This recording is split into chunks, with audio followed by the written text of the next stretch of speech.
روح کے وجود سے انکار نہیں کیا جا سکتا، تاہم اس کی کار فرمائیوں کے بارے میں متضاد آراء ہو سکتی ہیں۔ روح کیا کر سکتی ہے، کیا کرا سکتی ہے اور کیا نہیں کر سکتی، اس پر طول و طویل بحثیں ہوتی رہی ہیں۔ زیر نظر سچی کہانی میں ملک صفدر صاحب کا واسطہ ایک روح سے پڑ گیا تھا، جس کی نشاندہی پر ایک جرم کا سراغ مل گیا، لیکن وہ روح کیا تھی، خود اس کا سراغ بہت تاخیر سے ملا۔ ہمارے ارد گرد پھیلے اچھے برے کرداروں میں سے چند برے کرداروں کی رونمائی۔ ملک صاحب کی ڈائری سے انتخاب۔ السلام علیکم، میرا نام ہے سعدیہ اور آپ دیکھ رہے ہیں صادق لائبریری۔ ناظرین، حسب معمول آپ کے لیے ملک صفدر حیات صاحب کی ڈائری سے ایک نہایت ہی دلچسپ کہانی لے کر حاضر ہوئی ہوں۔ امید کرتی ہوں کہ آپ اس کو بھی انجوائے کریں گے۔ آئیے آغاز کرتے ہیں، لیکن اس سے پہلے کہ کہانی کا آغاز ہو، آپ سب سے درخواست ہے چینل پر نیو جو لوگ آئے ہیں وہ چینل کو سبسکرائب لازمی سے کر لیجئے گا اور بیل کے آئیکن کو پریس کرنے کے بعد آل نوٹیفیکیشن بیل کو بھی آن کر لیجئے گا۔ اس کے علاوہ آپ کو چینل پر دیگر سلسلے بھی سننے کو ملیں گے، وہ بھی لازمی سے سنیے گا، آپ انجوائے کریں گے۔ آئیے آغاز کرتے ہیں آج کے کیس کا۔ ایک روز میں سونے کی تیاری کر رہا تھا کہ دروازے پر دستک ہوئی۔ میں نے چونک کر اپنے کوارٹر کے داخلی دروازے کو دیکھا اور بستر سے نکل آیا۔ وہ سردیوں کا موسم تھا، اس لیے رات بہت جلدی ہو جاتی تھی۔ 8-9 بجے یوں محسوس ہوتا جیسے رات آدھی سے زیادہ گزر چکی ہو۔ جب تک میں سرکاری کوارٹر کا صحن عبور کر کے دروازے تک پہنچا، ایک مرتبہ پھر دستک ہو چکی تھی۔ میں یہی سوچتے ہوئے دروازے تک آیا تھا کہ شاید تھانے میں کوئی ایمرجنسی ہو گئی ہے اور میری ضرورت نے کسی کانسٹیبل کو یہاں آنے پر مجبور کر دیا ہے۔ کبھی کبھار ایسا ہو جاتا تھا، اس لیے میں زیادہ تشویش میں مبتلا نہ ہوا اور آگے بڑھ کر دروازے کی کنڈی گرا دی۔ دروازہ کھلنے پر جس صورت سے میری نگاہ کا سامنا ہوا وہ کوئی کانسٹیبل نہیں تھا۔ اپنے سامنے کھڑے ایک عام سے دراز قامت شخص کو دیکھ کر میری پیشانی پر بل پڑ گئے اور میں نے چپتے ہوئے لہجے میں استفسار کیا، ہاں بھائی کون ہو تم اور یہاں کیا لینے آئے ہو؟ اس کا چہرہ بے تاثر رہا، تاہم اس نے میرے سوال کا جواب ضرور دیا۔ میں ایک فریادی ہوں تھانے دار صاحب، اور آپ کے پاس ایک فریاد لے کر آیا ہوں۔ وہ بول رہا تھا لیکن یوں محسوس ہوتا تھا جیسے اس کے لب خاموش ہوں۔ اس کی حرکات و سکنات میں بھی مکانکی پائی جاتی تھی۔ اس کا انداز مجھے عجیب سا محسوس ہو رہا تھا۔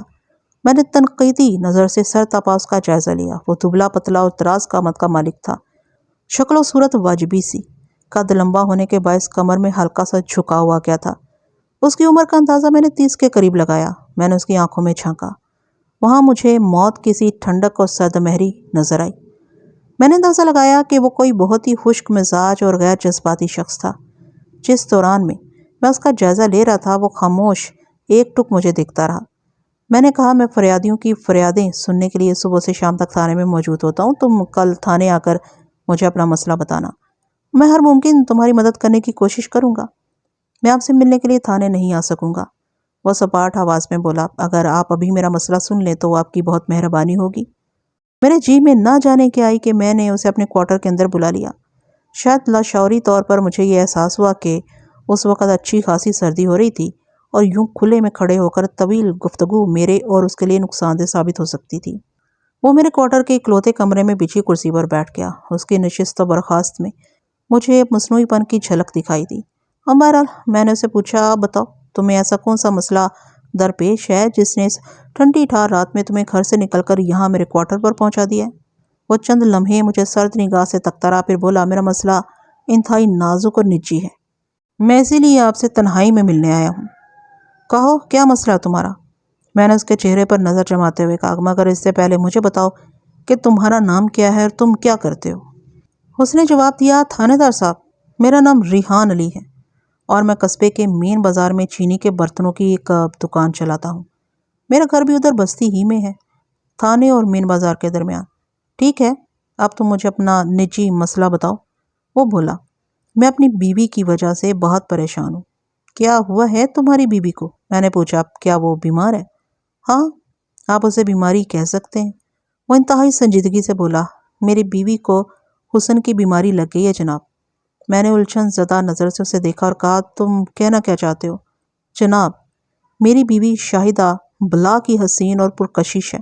خوبصورتی کی اسی بیماری نے میرا جینا عذاب کر دیا ہے۔ میں آپ کو بتا نہیں سکتا کہ میں کس قدر پریشان ہوں۔ میں ابھی تک اس کا مطمع نظر سمجھ نہیں پایا تھا۔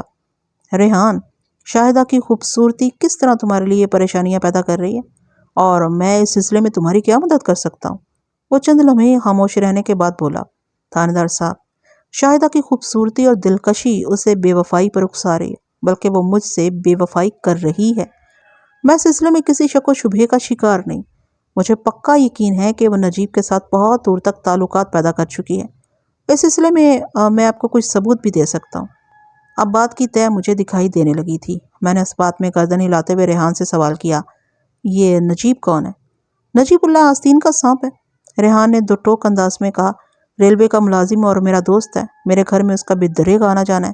اس نے دوستی کی پاسداری نہیں کی اور میری بیوی سے پینگے بڑھا رہا ہے۔ وہ ایک لمحے کو بالکل ساکت ہو گیا۔ میں مانتا ہوں کہ ان کے درمیان استوار ہونے والے تعلقات میں زیادہ قصور شاہدہ کا ہے۔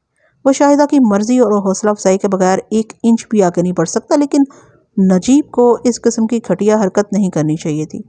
میں اسے قابل اعتماد دوست سمجھتا تھا، اس پر اندھا بھروسہ کرتا تھا، تو اسے اپنے گھر میں آنے جانے کی میں نے کھلی چھٹی دے رکھی تھی۔ وہ بولتے بولتے اچانک خاموش ہو گیا۔ میں اس کا مسئلہ پوری طرح سمجھ گیا تھا، اس لیے اس کی موجودہ کیفیت کے پیش نظر میں نے کہا، ریحان، جو کچھ تم بتا رہے ہو اگر سب کچھ ویسا ہی ہے تو میں سمجھتا ہوں ان دونوں کے ساتھ ساتھ تم بھی برابر کے قصوروار ہو۔ یہ کھیل تماشا تمہاری نظر کے سامنے ہوتا رہا، بلکہ ہو رہا ہے، اور تم خاموش تماشا ہی بنے بیٹھے ہو۔ کسی دوست پر بھروسہ کرنا اچھی بات ہے، مگر سب کچھ دیکھتے ہوئے بھی آنکھیں بند کر لینا حماقت کے سوا کچھ نہیں۔ جیسے ہی ان دونوں کا معاملہ تمہارے علم میں آیا تھا، تمہیں کسی قسم کی غلط فہمی سے بچنے کے لیے فرداً ان سے بات کرنا چاہیے تھی، نہ کہ یہ کہ تم مزے سے بیٹھے ان کا تماشا دیکھ رہے ہو۔ میں مزے سے نہیں بیٹھا رہا جناب، وہ گہری سنجیدگی سے بولا۔ میں نے پوچھا، پھر تم نے اب تک کیا کیا ہے؟ میں نے سب سے پہلے شاہدہ سے اس سلسلے میں بات کی تھی، اس نے بتایا۔ پھر اس نے تم سے کیا کہا؟ وہ صاف مکر گئی۔ اس کے بعد تم نے نجیب سے پوچھا ہوگا؟ وہ نفی میں سر ہلاتے ہوئے بولا، نہیں جناب، میں نے نجیب سے ابھی کوئی بات نہیں کی۔ وہ سادگی سے بولا، کوئی فائدہ نہیں، جب شاہدہ نے اپنا جرم قبول نہیں کیا تو اس کا یار کب تسلیم کرے گا؟ وہ دونوں ملی بھگت سے معاملہ چلا رہے ہیں۔ مجھے ریحان کی باتیں سن کر غصہ تو بہت آیا، تاہم میں نے اسے کھری کھری سنانے کی بجائے کہا، تم میرے پاس کیا لینے آئے ہو؟ اس سلسلے میں تمہاری کیا مدد کر سکتا ہوں؟ اب نجیب کو سمجھائیں۔ اس نے سنجیدگی سے کہا، کیا سمجھاؤں؟ یہی کہ وہ اس قسم کی گھٹیا حرکت سے باز آ جائے۔ فی الوقت اس کے اطمینان کے لیے میں نے کہہ دیا، ٹھیک ہے، میں اس بدبخت کو سمجھاؤں گا۔ وہ خاموش اور پتھرائی ہوئی نظروں سے مجھے تکتا رہا، پھر بولا، آپ اس کام کا وعدہ کرتے ہیں نا؟ ہاں، میں نے تسلی امیز انداز میں کہا، میں اپنے طور پر تمہارا یہ کام کرنے کی پوری کوشش کروں گا۔ پھر میں نے کچھ سوچتے ہوئے سے پوچھا، ریحان، تم کل کسی وقت نجیب کو میرے پاس تھانے بھیجنا، میں اسے بات کروں، ضرورت پڑی تو تھوڑی پھینٹی شنٹی بھی لگا دوں گا۔ یہ تو آپ بہت اچھا کریں گے، وہ جلدی سے بولا، تاہم اس کے انداز میں اضطرار یا جوش نام کی کوئی چیز نہیں تھی۔ وہ اپنے مخصوص رویے کو برقرار رکھتے ہوئے بولا، لیکن ایک مسئلہ ہے تھانے دار صاحب۔ وہ کیا بھائی؟ نجیب کسی بھی طرح تھانے آنے کے لیے تیار نہیں ہوگا، اس نے بتایا۔ پھر میں اسے کیسے سمجھاؤں گا؟ میں آپ کو اس کے پتہ ٹھکانے کے بارے میں بتا دیتا ہوں، وہ سمجھانے والے انداز میں بولا، آپ خود اس سے رابطہ کر لیں۔ ریحان کی ساری باتیں الجھن میں ڈالنے والی تھی۔ میں نے جان چھڑانے والے انداز میں کہا، ٹھیک ہے، میں فرصت نکال کر کسی بہانے نجیب کو تھانے بلوا لوں گا، پھر تمہارے مسئلے کے بارے میں اس سے تفصیلی بات کروں گا۔ اس کے بعد ریحان نے مجھے بتایا کہ نجیب قریبی ریلوے اسٹیشن پر ٹکٹ کلرک تھا اور ریلوے ہی کے دیے ہوئے کوارٹر میں اس کی رہائش تھی۔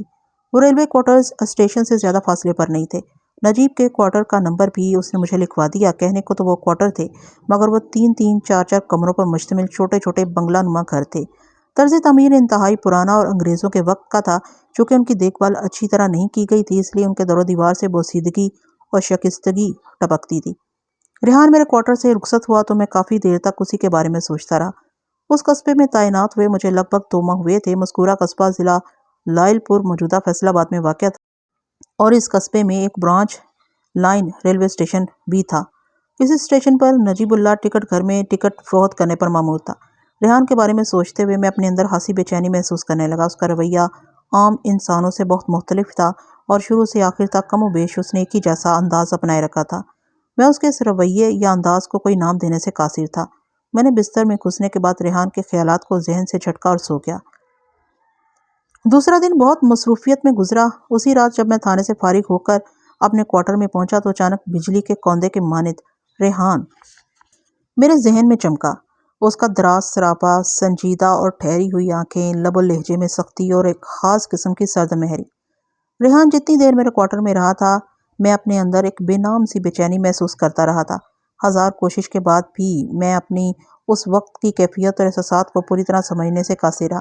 تاہم میں نے فیصلہ کر لیا کہ آئندہ روز میں سب سے پہلے نجیب کو تھانے بلا کر اسے باز پرس کرنے والا کام کروں گا۔ پھر میں نے ایسا کیا بھی۔ دوسرے روز میں تیار ہو کر تھانے پہنچا تو ASI محمد رفیق میرے کمرے میں آ گیا۔ تھوڑی دیر تک ہمارے درمیان چودھری فرزند علی مرڈر کیس پر بات چیت ہوتی رہی۔ پھر میں نے اسے کہا، رفیق، یہاں کے ریلوے اسٹیشن پر جو ٹکٹ کلرک ہے اسے تھانے بلوانا ہے۔ کیوں جناب، خیریت تو ہے؟ رفیق نے پوچھا۔ میں نے سرسری انداز میں کہا، ہاں خیریت ہے، ایک معاملے میں اسے پوچھ گچھ کرنا ہے۔ ٹھیک ہے، میں اسے بلوا لیتا ہوں، ASI نے کہا۔ پھر اس کا نام پوچھنے لگا۔ میں نے اسے ریحان علی سے ملنے والی اطلاع کے مطابق نجیب اللہ کا کام اور اس کے کوارٹر کا پتہ بتا دیا۔ ASI ٹھیک ہے سر کہتے ہوئے کمرے سے نکل گیا۔ 1 گھنٹے کے بعد نجیب اللہ میرے سامنے کرسی پر بیٹھا تھا۔ اس وقت ASI محمد رفیق بھی کمرے میں موجود تھا۔ میں چند لمحات تک ٹٹولتی ہوئی نظر سے نجیب کو دیکھتا رہا۔ وہ میرے اس انداز سے اپنے اندر بے کیفی محسوس کرنے لگا اور الجھے ہوئے لہجے میں بولا، تھانے دار صاحب، آپ نے مجھے یہاں کیوں بلایا ہے؟ میں نے سنجیدگی سے پوچھا، میں ایک نہایت ہی نازک معاملے میں تم سے کچھ پوچھنا چاہتا ہوں اور تمہیں چند مفید نصیحتیں بھی کرنا چاہتا ہوں۔ بات کرنے کے دوران میں مسلسل اس کی آنکھوں میں دیکھ رہا تھا۔ اس نے کسمساتے ہوئے کہا، آپ مجھ سے کیا پوچھنا چاہتے ہیں؟ میں نے تو کوئی جرم نہیں کیا۔ یہ ضروری نہیں کہ صرف مجرموں ہی کو تھانے بلایا جائے، ASI نے کہا، یہاں پر معزز افراد اور شریف شہری بھی آتے ہیں۔ سب کے معاملات اور ان کی آمد کی نوعیت مختلف ہوتی ہے۔ میں نے کہا، اگر تم نے میرے سوالات کے ٹھیک ٹھیک جواب دیے اور خود کو بے قصور ثابت کر دیا تو میں تمہیں کچھ نہیں کہوں گا۔ تم جس طرح صحیح سلامت یہاں آئے ہو اسی طرح واپس بھی چلے جاؤ گے، لیکن اگر تم نے کسی قسم کی غلط بیانی کا سہارا لیا یا مجھے چکر دینے کی کوشش کی تو پھر میں تمہارا وہ حشر کروں گا کہ دنیا عبرت پکڑے گی۔ وہ سہمے ہوئے انداز میں مجھے دیکھنے لگا، پھر کمزور سی آواز میں بولا، سر جی یہ تو بتائیں کہ مجھے کس سلسلے میں خود کو بے قصور ثابت کرنا ہوگا؟ ابھی تک تو آپ کی باتوں سے کچھ بھی میرے پلے نہیں پڑا۔ میں نے سنسناتے ہوئے انداز میں کہا، تمہیں شاہدہ کے سلسلے میں خود کو بے قصور ثابت کرنا ہوگا۔ شاہدہ؟ وہ اچھل پڑا، کیوں، کیا ہوا ہے شاہدہ کو؟ میں نے کہا، اگر ابھی تک شاہدہ کو کچھ نہیں ہوا تو سمجھو تمہارے جھوٹ بولنے کے بعد بہت کچھ ہو جائے گا۔ جناب آپ کیوں ڈرانے والی باتیں کر رہے ہیں؟ تم ایسے کام ہی کیوں کرتے ہو کہ تم کو ڈرانے والی باتیں سننا پڑیں؟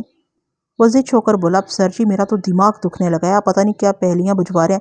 میں شاہدہ کو کوئی نقصان پہنچتے ہوئے نہیں دیکھ سکتا، اس لیے کہ تم مجھ سے عشق کرتے ہو۔ میں نے طنزیہ لہجے میں کہا، وہ تمہاری محبوبہ ہے، کیوں یہی بات ہے نا؟ وہ پرجوش انداز میں بولا، بالکل یہی بات ہے جناب، میں نے شاہدہ کو ٹوٹ کر چاہا ہے اور زندگی بھر اسے چاہتا رہوں گا۔ اس کے بیان پر مجھے سخت غصہ آیا۔ میں نے ڈانٹنے والے انداز میں کہا، تمہیں شرم نہیں آتی ایسی باتیں کرتے ہوئے، اور وہ بھی ایک تھانے دار کے سامنے؟ تم تو بہت دلیر قسم کے مجرم ہو۔ مجرم؟ اس نے حیرت سے مجھے دیکھا۔ میں نے تو کوئی جرم نہیں کیا، اور آپ یہ کیا کہہ رہے ہیں کہ مجھے شرم کیوں نہیں آتی؟ تو جناب میں نے ایسا کیا کہا ہے جس پر مجھے نادم ہونا پڑے؟ وہ چور تھا مگر سینہ زوری پر آمادہ نظر آ رہا تھا۔ میں نے غصیلے انداز میں کہا کہ اپنے دوست کی بیوی سے عشق لڑانا بڑے فخر کا کام ہے، جو تمہیں ذرا سی بھی شرمندگی محسوس نہیں ہو رہی؟ دوست کی بیوی؟ اس نے الجھن زدہ نظر سے مجھے دیکھا۔ ہاں دوست کی بیوی، میں نے ایک ایک لفظ پر زور دیتے ہوئے کہا۔ تمہارے دوست ریحان علی نے میرے پاس شکایت درج کرائی ہے کہ تم اس کی بیوی شاہدہ کو ورگلانے میں لگے ہوئے ہو۔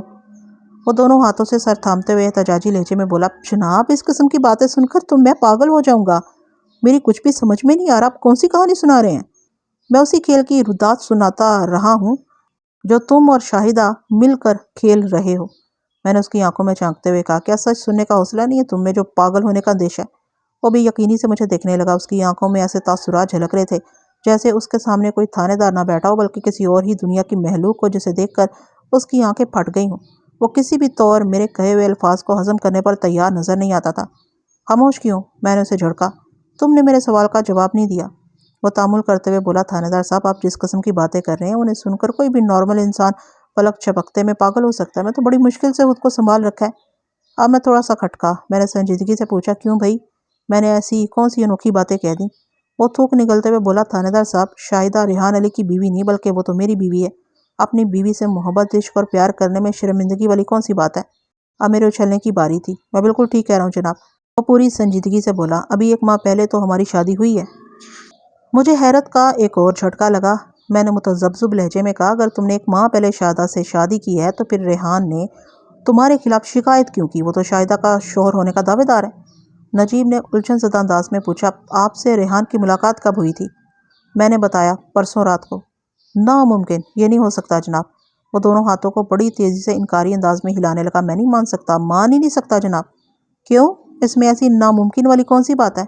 وہ جواب دینے سے پہلے مجھے ایسی نظروں سے دیکھتا رہا جیسے میں نے ریحان کا ذکر کر کے اس سے کوئی مذاق کیا ہو۔ جواباً میں بھی اسے کچھ اسی قسم کی نگاہ سے تک رہا تھا۔ شاہدہ کا اس کی بیوی ہونا ابھی تک مجھے بھی ہضم نہیں ہوا تھا۔ وہ تھوڑی دیر کے بعد گمبھیر آواز میں بولا، جناب آپ ایک ذمہ دار پولیس آفیسر ہیں، ہمارے درمیان نہ تو بے تکلفی ہے نہ ہی ایسے معاملات کہ آپ مجھے تھانے بلا کر مذاق کا نشانہ بنائیں۔ میں سمجھ نہیں پا رہا ہوں کہ آپ کی اس تفتیش اور پوچھ گچھ کا مطلب کیا ہے؟ میں نے تم سے کون سا مذاق کیا ہے؟ اس سے بڑا اور کیا مذاق ہوگا کہ پرسوں رات ریحان آپ کے پاس میرے خلاف رپورٹ درج کرانے آیا تھا۔ وہ حفقی امیز سنجیدگی سے مجھے دیکھتے ہوئے بولا، میرے پاس آنے کے لیے ریحان کے راستے میں ایسی کون سی رکاوٹ ہے جو تم اتنے وثوق سے یہ بات کہہ رہے ہو؟ اس کے رویے سے اب مجھے الجھن ہونے لگی تھی۔ وہ میری آنکھوں میں دیکھتے ہوئے بولا، جناب مجھے معلوم ہے کہ آپ اس تھانے میں نئے آئے، اس لیے آپ بات کو سمجھ نہیں پا رہے۔ آپ کو شاید ریحان کے بارے میں زیادہ معلومات نہیں ہے۔ کیا معلومات نہیں ہے؟ میں چڑھ کر بولا۔ اس نے دھماکہ کر دیا، تھانے دار صاحب، ریحان کا انتقال ہوئے 6 ماہ سے زیادہ عرصہ گزر چکا ہے۔ یہ واقعی ایک دھماکہ تھا۔ میرا دماغ چکرا کر رہ گیا۔ اگر میں نے پرسوں رات خود اپنی آنکھوں سے ریحان کو نہ دیکھا ہوتا تو یہ سمجھا جا سکتا تھا کہ نجیب کی بات میں صداقت ہوگی۔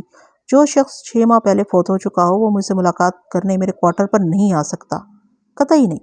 ASI محمد رفیق بھی صورت حالات سے ہاسا الجھ چکا تھا۔ وہ کافی عرصے سے اس تھانے میں تھا اور قصبے کے قریباً سب افراد کو وہ اچھی طرح جانتا تھا۔ اس نے کہا، ملک صاحب، اگر یہ اسی ریحان علی کا ذکر ہے جس کی مین بازار میں چینی کے برتنوں کی دکان تھی، تو میں آپ کو یقین دلاتا ہوں کہ وہ 6 ماہ قبل اس دنیا سے اٹھ چکا ہے۔ ASI نے نجیب اللہ کے بیان کی تصدیق کر دی تو میری الجھن میں 1000 گنا اضافہ ہو گیا۔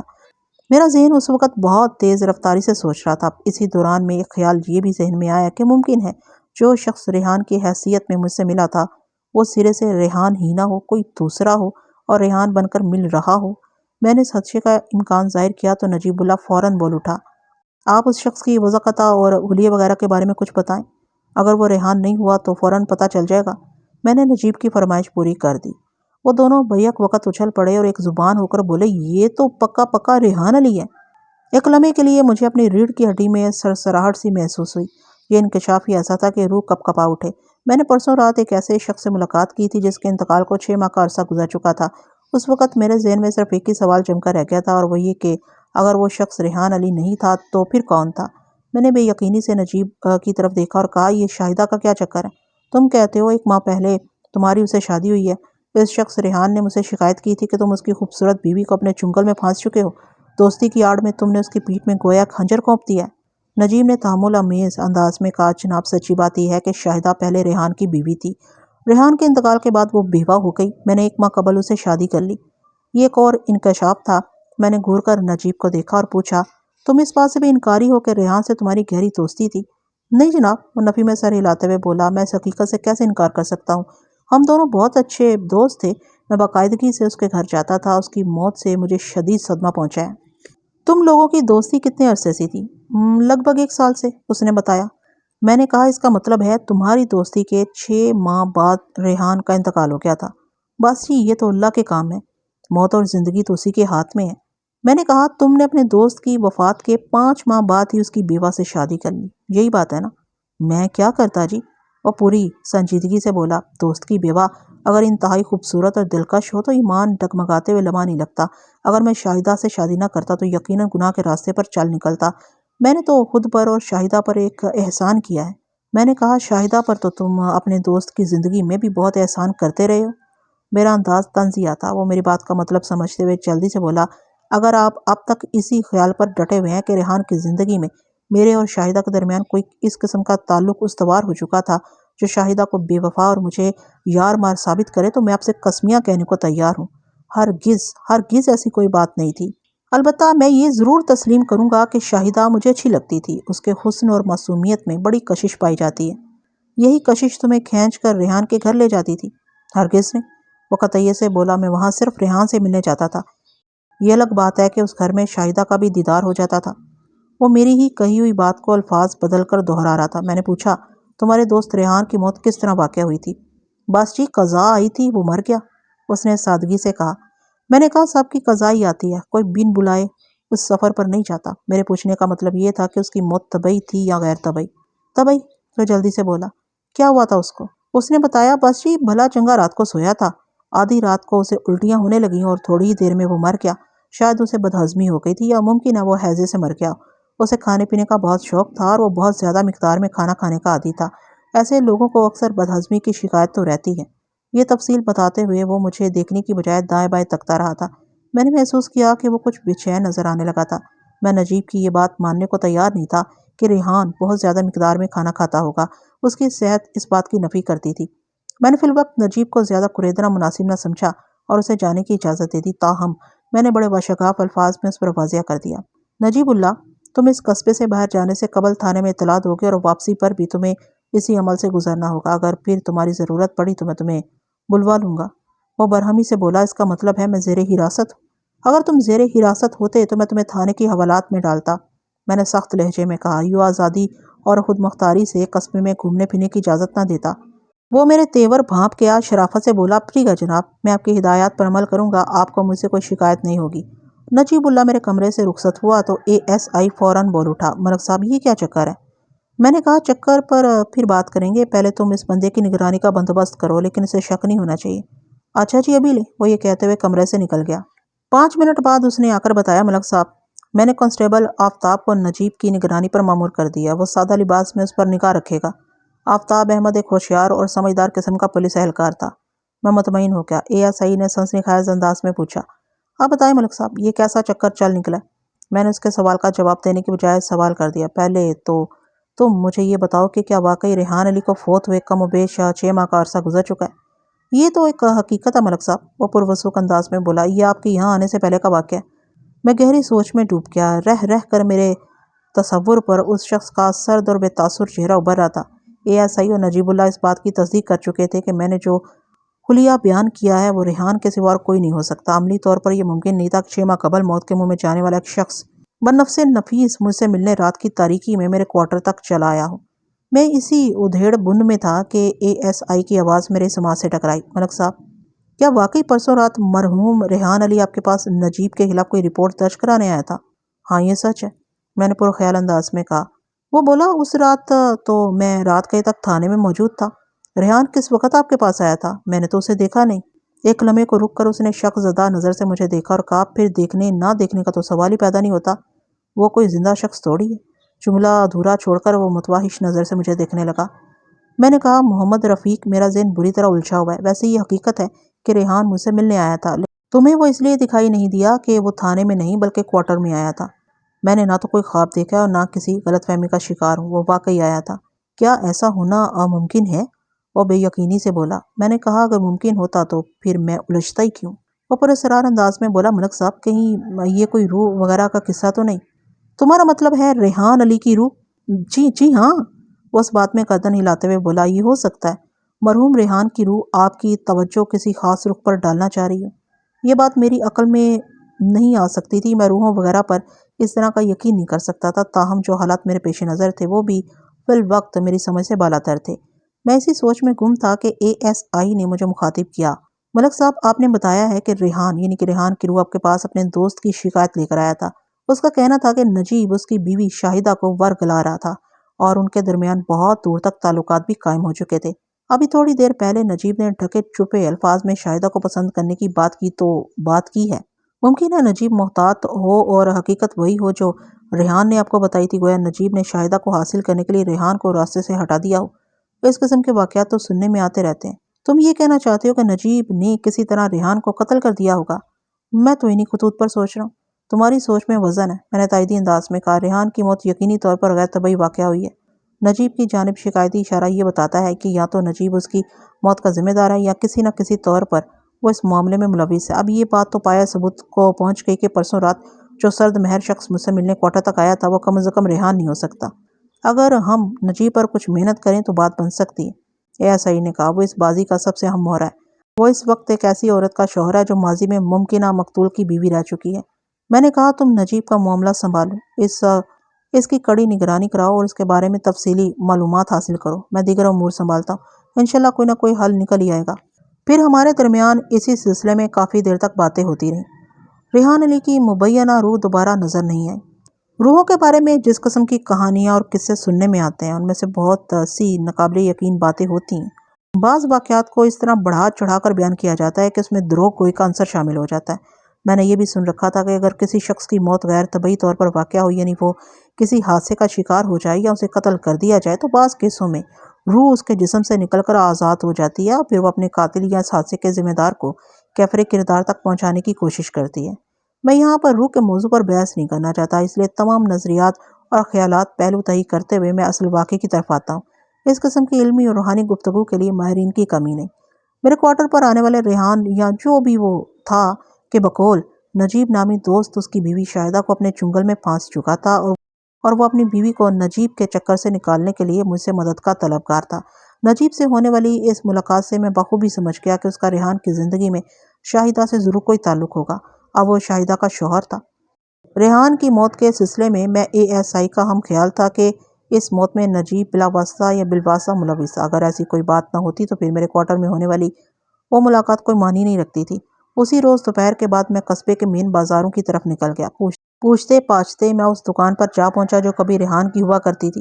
میں نے اس دکان میں ایک سرخ و سفید دراز قامت شخص کو بیٹھے دیکھا۔ پوچھنے پر معلوم ہوا کہ اس کا نام ملک حنیف تھا۔ وہ دراز قد ہونے کے ساتھ ساتھ بھاری بھرکم بھی تھا۔ میں نے سلام دعا کے بعد اسے سوال کیا، ملک حنیف تم یہ دکان کب سے چلا رہے ہو؟ وہ مجھے وردی میں دیکھ کر اور یہ جان کر کہ میں اس علاقے کا تھانے دار ہوں بچھا جا رہا تھا۔ مجھے عزت احترام سے دکان کے اندر بٹھانے کے بعد اس نے میری خاطر تواضع کے بندوبست کے لیے ایک ملازم لڑکے کو بھی دوڑا دیا تھا۔ میں نے بہت انکار کیا لیکن اس کی ضد اور خلوص کے سامنے مجھے خاموش ہونا پڑا۔ ملک حنیف نے میرے سوال کے جواب میں بتایا، ملک صاحب میں پچھلے 2 ماہ سے اس دکان کو چلا رہا ہوں۔ پھر اس نے پوچھا، کیوں خیریت تو ہے؟ ابھی تک تو خیریت ہی ہے۔ میں نے کہا، ممکن ہے آگے چل کر یہ خیریت برقرار نہ رہ سکے۔ وہ تشویشناک نظروں سے مجھے دیکھنے لگا۔ ابھی تک میں نے اسے اپنی آمد کا مقصد نہیں بتایا تھا۔ میں نے اسے پوچھا، غالباً پہلے اس دکان کے مالک ریحان علی ہوا کرتا تھا؟ جی ہاں، ریحان بہت اچھا انسان تھا، اس نے سنجیدہ لہجے میں کہا، انتہائی معقول اور شریف آدمی۔ میں نے استفسار کیا، کیا تم نے یہ دکان ریحان سے خرید لی تھی؟ میں نے یہ دکان ریحان سے نہیں بلکہ اس کی بیوہ شاہدہ سے خریدی ہے، ملک حنیف نے بتایا۔ دراصل یہ دکان تو کرائے کی ہے، میں نے اس میں موجود سامان وغیرہ اس سے خریدا تھا، پورے 5,000 روپے میں۔ 5,000 روپے تو بہت بڑی رقم ہوتی ہے، میں نے حیرت بھرے لہجے میں کہا، اور یہ واقعی اس زمانے میں خاصی موٹی رقم تصور کی جاتی تھی۔ آپ بالکل ٹھیک کہہ رہے ہیں ملک صاحب، وہ تائیدی انداز میں بولا۔ رقم اگرچہ بڑی ہے مگر اس دکان کے اندر بھرے ہوئے برتن بھی بہت قیمتی ہیں، پھر یہ بالکل مین بازار میں ہے اور خوب چلتی بھی ہے۔ میں حنیف کے پاس لگ بھگ آدھا گھنٹہ رکا تھا اور اس دوران میں مجھے بخوبی اندازہ ہو گیا کہ وہ دکان واقعی اچھی خاصی چلتی تھی۔ میں حنیف سے شاہدہ، ریحان اور نجیب وغیرہ کی باتیں کرتا رہا۔ وہ نجیب کو ریحان کے دوست کی حیثیت سے اچھی طرح جانتا تھا۔ شاہدہ اور نجیب کے ذکر پر وہ کبیدہ خاطر ہو گیا اور ناپسندیدہ انداز میں بولا، میرے خیال میں شاہدہ نے نجیب سے شادی کر کے بہت بڑی غلطی کی ہے۔ اس نے میرے مطلب کی بات کر دی تھی، لہٰذا میں نے اسے قریدنا ضروری سمجھا۔ تمہارا یہ خیال کس وجہ سے ہے؟ میں نے پوچھا۔ ملک صاحب یہ جو بندہ نجیب ہے نا، یہ مجھے بڑا ہی لالچی اور دھوکے باز نظر آتا ہے۔ شاہدہ سے جب تک اس دکان کے سودے کی بات چلتی رہی وہ اس کے ساتھ چپکا رہا۔ مجھے پکا یقین ہے کہ اس نے شاہدہ سے 5,000 روپے بھی ہتھیا لیے ہوں گے۔ ان کی شادی کے بعد تو میرا یقین اور بھی پختہ ہو گیا کہ نجیب نے کسی لالچ اور پلاننگ کے تحت شاہدہ سے شادی کی ہے۔ میں نے ملک حنیف کی خیالات کی نہ تو تردید کی اور نہ ہی تصدیق۔ مجھے سوچ میں ڈوبا دیکھ کر اس نے سوال کیا، ملک صاحب آپ یہ ساری تفتیش کس سلسلے میں کر رہے ہیں؟ میں نے کہا، سلسلہ تو بہت دراز ہے، بس اتنا سمجھ لو کہ میں ریحان کی موت کے اسباب کے بارے میں چھان بین کر رہا ہوں۔ موت کے اسباب؟ میں کچھ سمجھا نہیں، وہ متذبذب انداز میں بولا۔ میں نے کہا، ہاں موت کے اسباب۔ مجھے پتہ چلا ہے کہ نجیب کا ریحان کے گھر میں آنا جانا بھی تھا، وہ ہر وقت وہیں گھسا رہتا تھا۔ ظاہر ہے جی، وہ دونوں دوست تھے، ملک حنیف نے کہا۔ اسی دوستی کی آڑ میں نجیب ریحان کے گھر جاتا ہوگا۔ میں نے ٹٹولنے والے انداز میں کہا، دوستی کی آڑ میں یا شادی کی تاڑ میں؟ میں آپ کی بات کا مطلب اچھی طرح سمجھ رہا ہوں، وہ پرمانی انداز میں گردن ہلاتے ہوئے بولا۔ اس قسم کی کچھ باتیں میرے سننے میں بھی آئی ہیں۔ مجھے معلوم ہوا ہے کہ شاہدہ اور نجیب کے درمیان ریحان کی زندگی ہی میں کوئی چکر وغیرہ چل رہا تھا۔ میں نے کہا، اس چکر کو نجیب پسندیدگی محض کا نام دیتا ہے۔ ریحان کی موت کے بعد نجیب جتنی تیزی سے شاہدہ کے قریب آیا، خیر اب تو اس نے شاہدہ سے شادی بھی کر لی ہے، اس کو پسندیدگی محض نہیں کہا جا سکتا۔ میرے نزدیک تو یہ شاہدہ کی بے وقوفی اور نجیب کی مکاری پر مبنی کوئی خطرناک کھیل ہے جس کا نتیجہ بہت ہی بھیانک برآمد ہوگا۔ میں نے ملک حنیف سے پوچھا، کیا تمہیں معلوم ہے ریحان کی موت کس طرح واقع ہوئی تھی؟ میں نے سنا ہے اسے ہیضہ وغیرہ ہو گیا تھا، حنیف نے جواب دیا، رات بھر وہ الٹیاں کرتا رہا، پھر فوت ہو گیا۔ میں نے کچھ سوچتے ہوئے کہا، اگر تمہارے خیالات کو سچ مان لیا جائے کہ نجیب ایک لالچی اور دھوکے باز شخص ہے اور اس نے کسی خاص مقصد کے تحت شاہدہ سے شادی کی ہے، تو پھر یہ دیکھنا ہوگا کہ اس شادی سے اسے کون سا فائدہ پہنچا ہے۔ حنیف نے کہا، پہلا فائدہ تو اس دکان کی فروخت سے حاصل ہونے والی رقم ہے۔ 5,000 روپے کوئی معمولی رقم نہیں ہوتی۔ مجھے یقین ہے کہ یہ رقم سیدھی نجیب کی جیب میں گئی ہوگی۔ ازیں علاوہ نجیب کو شاہدہ جیسی حسین عورت مل گئی، اس کی تو پانچھوں گھی میں ہے۔ ہر طرف سے فائدہ ہی فائدہ ہے۔ میں نے نجیب کی پہلی بیوی کو بھی دیکھا ہے، سلمیٰ شاہدہ کا پاسنگ بھی نہیں تھی۔ نجیب کی پہلی بیوی؟ میں نے چونک کر حنیف کو دیکھا، کیا یہ نجیب کی دوسری شادی ہے؟ اور تم نے سلمیٰ کے لیے ماضی کا صیغہ کیوں استعمال کیا ہے؟ وہ تامل کرتے ہوئے بولا، ملک صاحب، شاہدہ واقعی نجیب کی دوسری بیوی ہے۔ اس کی پہلی بیوی کا نام سلمیٰ تھا۔ وہ واجبی سی صورت شکل کی مالک ایک غریب عورت تھی۔ ان دونوں کے درمیان صبح و شام لڑائی جھگڑا ہوتا رہتا تھا۔ ماضی کا صیغہ استعمال کرنے کا مطلب ہے سلمیٰ اب نجیب کے پاس نہیں، بلکہ وہ اس قصبے میں ہی نہیں۔